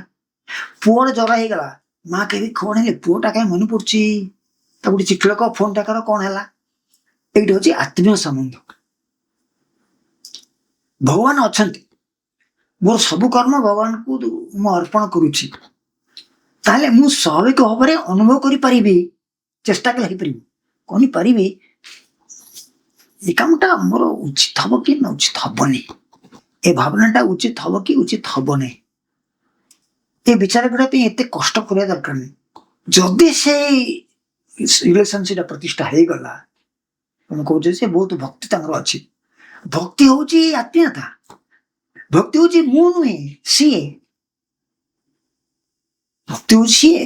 ଭଗବତରେ କହିଲେ ଯେ ପ୍ରେମର ଅର୍ଥ କଣ ଜାଣିଛ? ପ୍ରେମ ହଉଛି ନିଜକୁ ଭୁଲିକରି ଅନ୍ୟ କଥା ଚିନ୍ତା କରିବା। ଇଫ୍ ୟୁ ଲୁକ୍ ଆଟ୍ ମି, ଆଇ ଲୁକ୍ ଆଟ୍ ୟୁ, ସେଟା ହଉଛି ପ୍ରେମ। You are nowhere, he is everything. ମୁଁ ଏଟା କହିଲି କଣ, ଭଗବାନ ଥରେ ଗୋଟେ ପିଲା ଆମକୁ ପଚାରିଲା ଯେ ବାବା ସ୍ୱାମୀ ଆପଣ ତ କହୁଛନ୍ତି ଯେ ଭଲ ମନ୍ଦ ବିଚାର ସବୁ କରିବ, ଆମେ କିଏ ବିଚାର କରିବୁ? ଆମର ସେ ବୁଦ୍ଧି ନାହିଁ, ବିଦ୍ୟା ନାହିଁ, ଆଉ ଜ୍ଞାନ ନାହିଁ, କୋଉଟା ଭଲ କୋଉଟା ମନ୍ଦ ବିଚାର କେମିତି କରିବୁ? ନା ତମେ କିଏ ବିଚାର କରିବ କହୁଛି, ବିଚାର ମୁଁ କରିବି, ତାହେଲେ ଆପଣ କେମିତି ଆମେ କହିବୁ? ଆପଣ ତ ରହିଲେ ପ୍ରଶାନ୍ତି ନେବେ, ଆମେ ହଷ୍ଟେଲରୁ, ଆପଣ ଆମେ ଦୌଡ଼ିରେ ଆସିକି କଥା କହିବୁ? ଆରେ ନାଇଁ ରେ, ମୁଁ ତୋ ପାଖରେ ଅଛି, ତୁ ଯେତେବେଳେ ଚିନ୍ତା କରିବୁ ମୁଁ ତୋ ପାଖରେ ଅଛି, ସେତେବେଳେ ମୁଁ ତୋ ଭିତରକୁ କହିବି, କିନ୍ତୁ କେମିତି କେବେ ଆମେ ପ୍ରେସ୍କ୍ରାଇବ୍ କରିପାରିବାନି। ସେଟା କୌଣସି କିଏ କହିବ କିଏ ଆସି ସାଙ୍ଗ ଆସିକି କହିପାରେ, ଟିଚର ଆସିକି କହିପାରନ୍ତି, ବହିରୁ କିଛି ହେଇପାରେ। କିମ୍ବା ଦେଖ କେମିତି ଅନୁଭବ କର ଭଗବାନ ସବୁ ବାବା କହିଛନ୍ତି ଚାଲିଲା ଦେଖେ ଗଡ ଇ ସତ୍ୟମ ଶିବମ ସୁନ୍ଦରମ ନା ନାଇଁ ସତ୍ୟମ ଶିବମ ସୁନ୍ଦର।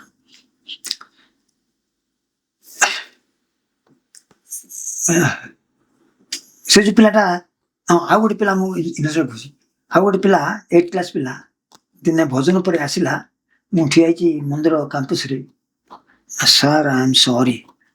କଣ ରେ ନା sir I did not do something right. ମୁଁ ତ ପଢାନି, 8th କ୍ଲାସକୁ ଯାଏନି। କଣ ହେଲା ତୋର, କାହିଁକି ହେଲା, କଣ ତୁ କଣ ମୁଁ ତ ଜାଣିନି କିଛି, କଣ ହେଲା? I thought ill of you. 8th class ପିଲା, ମୋ ଡାଇରେକ୍ଟ ଷ୍ଟୁଡେଣ୍ଟ ନୁହଁ। ସେ କାହିଁକି ଆସେ ମତେ କହିବ ଯେ I thought ill of you, ଏବଂ who knows what he thought, he only knows. He only knows. Not only he knows and God knows. ତା ସହିତ ଈଶ୍ୱରଙ୍କ ସମ୍ବନ୍ଧ ଥିଲା ବୋଲି ସେ ଜାଣିପାରିଲା what he did is wrong. 8th class ପିଲା, ପାଠ ଏତେ ବିଦ୍ୟା ନାହିଁ, ବୁଦ୍ଧି ନାହିଁ, ଜ୍ଞାନ ନାହିଁ, କିଛି ନାହିଁ, ଶାସ୍ତ୍ର ପଢିନି, ଧ୍ୟାନ ନାହିଁ, ତାର ଦେଖ କୋଉ ଲେଭେଲ। ସେ ଆଜି କହୁଛି, ସ୍ୱୀକାର କରୁଛି ଯେ I didn't think, I thought ill of you. ମୁଁ ଆପଣଙ୍କ ବିଷୟରେ କିଛି ଖରାପ ଚିନ୍ତା ଆସିଲା, ମୋ କିଛି ଖରାପ ଚିନ୍ତା ଆସିଲା। କି ପିଲା କଣ କହିତୁ ଯାହାବି ମୁଁ ଆସିଛି ଦେଲା ଯା don't worry about it, but you are genuinely sorry. ଆଉ କହୁନଥିଲି ଯେ ପ୍ରତ୍ୟେକ ଲୋକ ଭିତରେ ଏ ସଚେତନତା ଅଛି, ଈଶ୍ୱରତ୍ୱର ସଚେତନତା ଅଛି।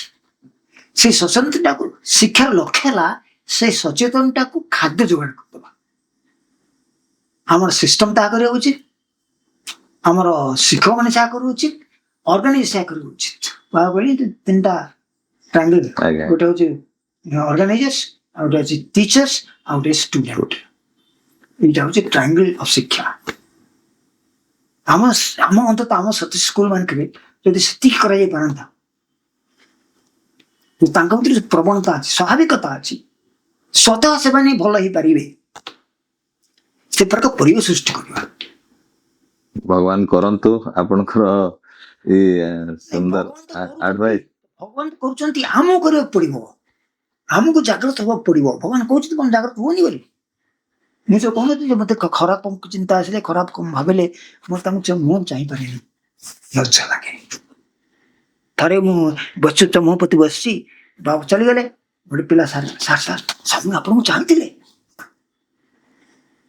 ମାନେ ମୋ ଭିତରେ ଯୋଉ ଅନୁଶୋଚନା ଆସିଛି, ସେ ଅନୁଶୋଚନାର ତାଙ୍କ ଉପରେ ପହଞ୍ଚି ଯାଇଛି ପଶ୍ଚାତାପର ରିଫ୍ଲେକ୍ସନଟା as a devotee, as a child of God, I should not do this, I should not think this, it is wrong of me.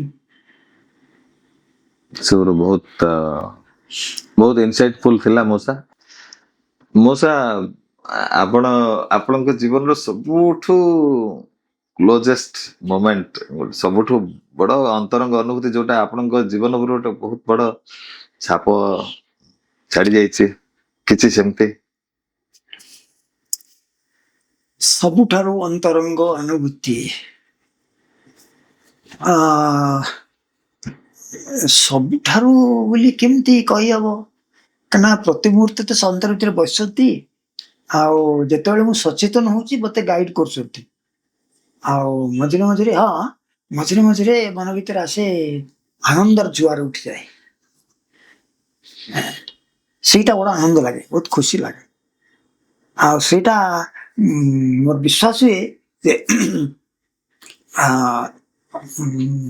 ଭଗବାନ ମୋ ହାତ ଧରି ବାଟ କାଢି ନେଉଛନ୍ତି। ଆଉ ଈଶ୍ୱର ସେତେବେଳେ ମତେ ଅଧିକ ଆପଣାର ଲାଗନ୍ତି, ଯେମିତି ଗୋଟେ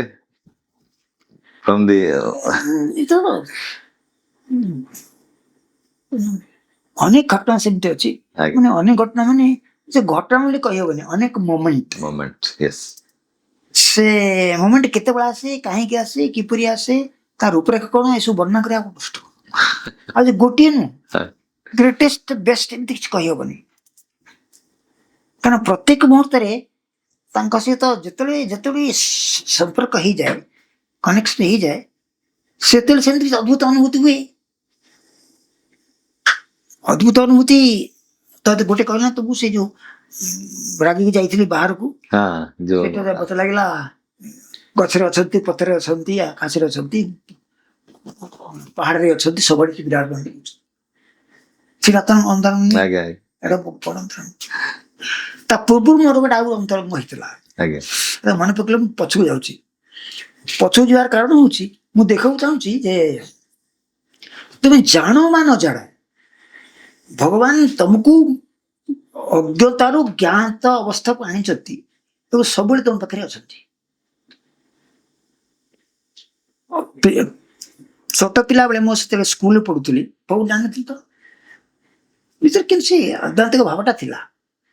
ମୁଁ ବେଳେ ଯାଏ, ଗୋଟେ ଫୁଟବଲ ପଡିଆ ଥାଏ ଆମ ସ୍କୁଲରେ, ବଡ ବିରାଟ ପଡିଆ, ଏଣ୍ଡରେ ଫୁଟବଲ ପଡିଆ ଏଣ୍ଡରେ ଗୋଟେ ଗୁଦା ଫୁଦା ଅଛି, ସେଠି ଘାସ ଅଛି, ଦି ଦିନ ଧରି ଭାବଟା ହେଇଛି।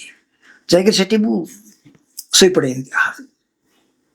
ଥରେ ଥରେ ମନେ ହେଇଛି ଯେ ନୀଳ ଆକାଶ ମତେ ଅବଜର୍ଭ କରି ନେଇଛି, ଉପରୁ ଉଠି ଯାଇଛି। ଉପରେ ନୀଳ, ବାହାରେ ନୀଳ, ଭିତରେ ନୀଳ, ଚାରିଆଡେ ନୀଳ। Time stops at that time. ସେମିତି ବେଳେବେଳେ ଅନୁଭୂତି ହୁଏ ଯେ he is omnipresent and you are with him। ଘଟଣା ଇମ୍ପୋର୍ଟାଣ୍ଟ ନୁହେଁ, ଅନୁଭୂତି ଟା ବେଶୀ। କାହିଁ ଘଟା ସେ କିଏ ପଚାରନ୍ତିନି। ଆଉ ଥରେ ମୁଁ ଯାଇଥିଲି ଦୋକାନରେ, ଗୋଟେ ଫ୍ରେଣ୍ଡ ଘରକୁ ଯାଇଥିଲି, ଗୋଧୂଳି ସମୟ, ଗାଈ ମାନେ ଯାଉଛନ୍ତି ଘରକୁ, ଖରା ଧୂଳି ଉଡେଇ ଯାଉଛନ୍ତି। ସନ୍ଧ୍ୟା ସମୟ ଛାତକୁ ଚାଲିଗଲି, ଛାତ ପରେ ଏମିତି ବସିଛୁ, ଆକାଶ ହିଁ ବସିଛି। ସେ ଧୂଳି ଭିତରେ ମତେ ଜଗନ୍ନାଥଙ୍କ ମୁଣ୍ଡ ଦିଶିଲା,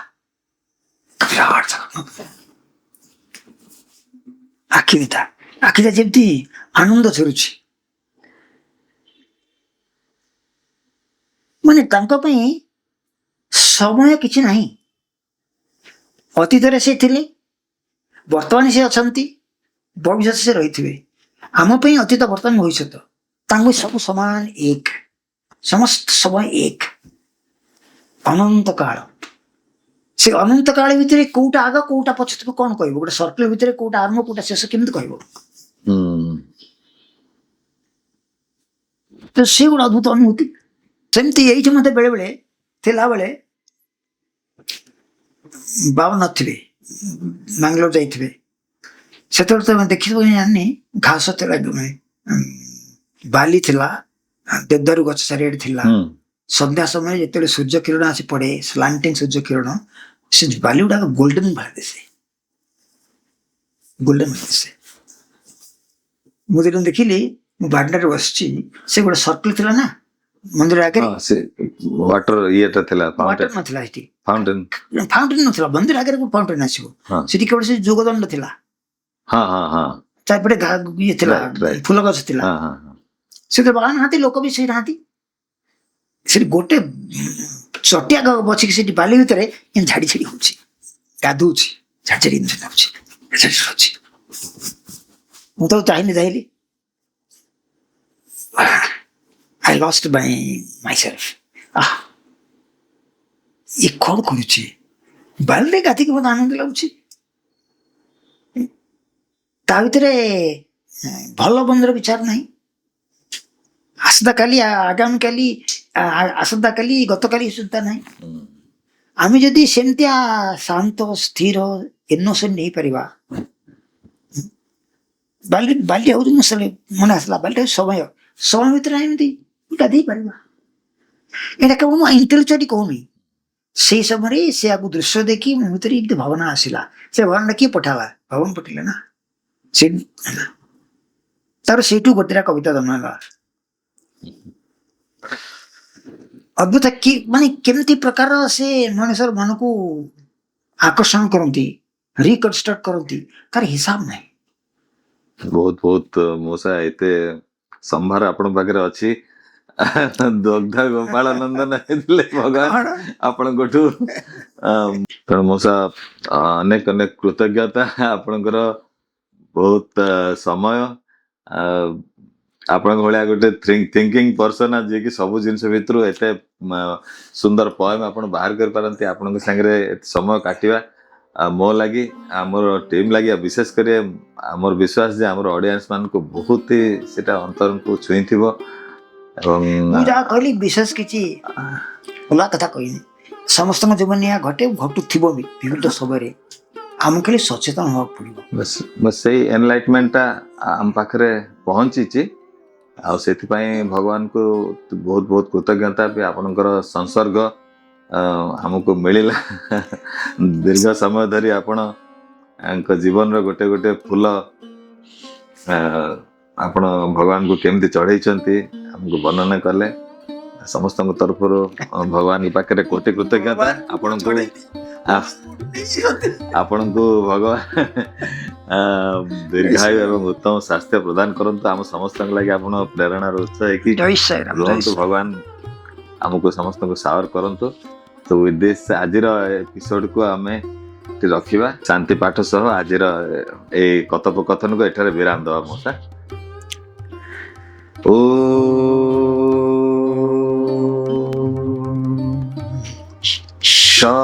शांति शांति शांति साईराम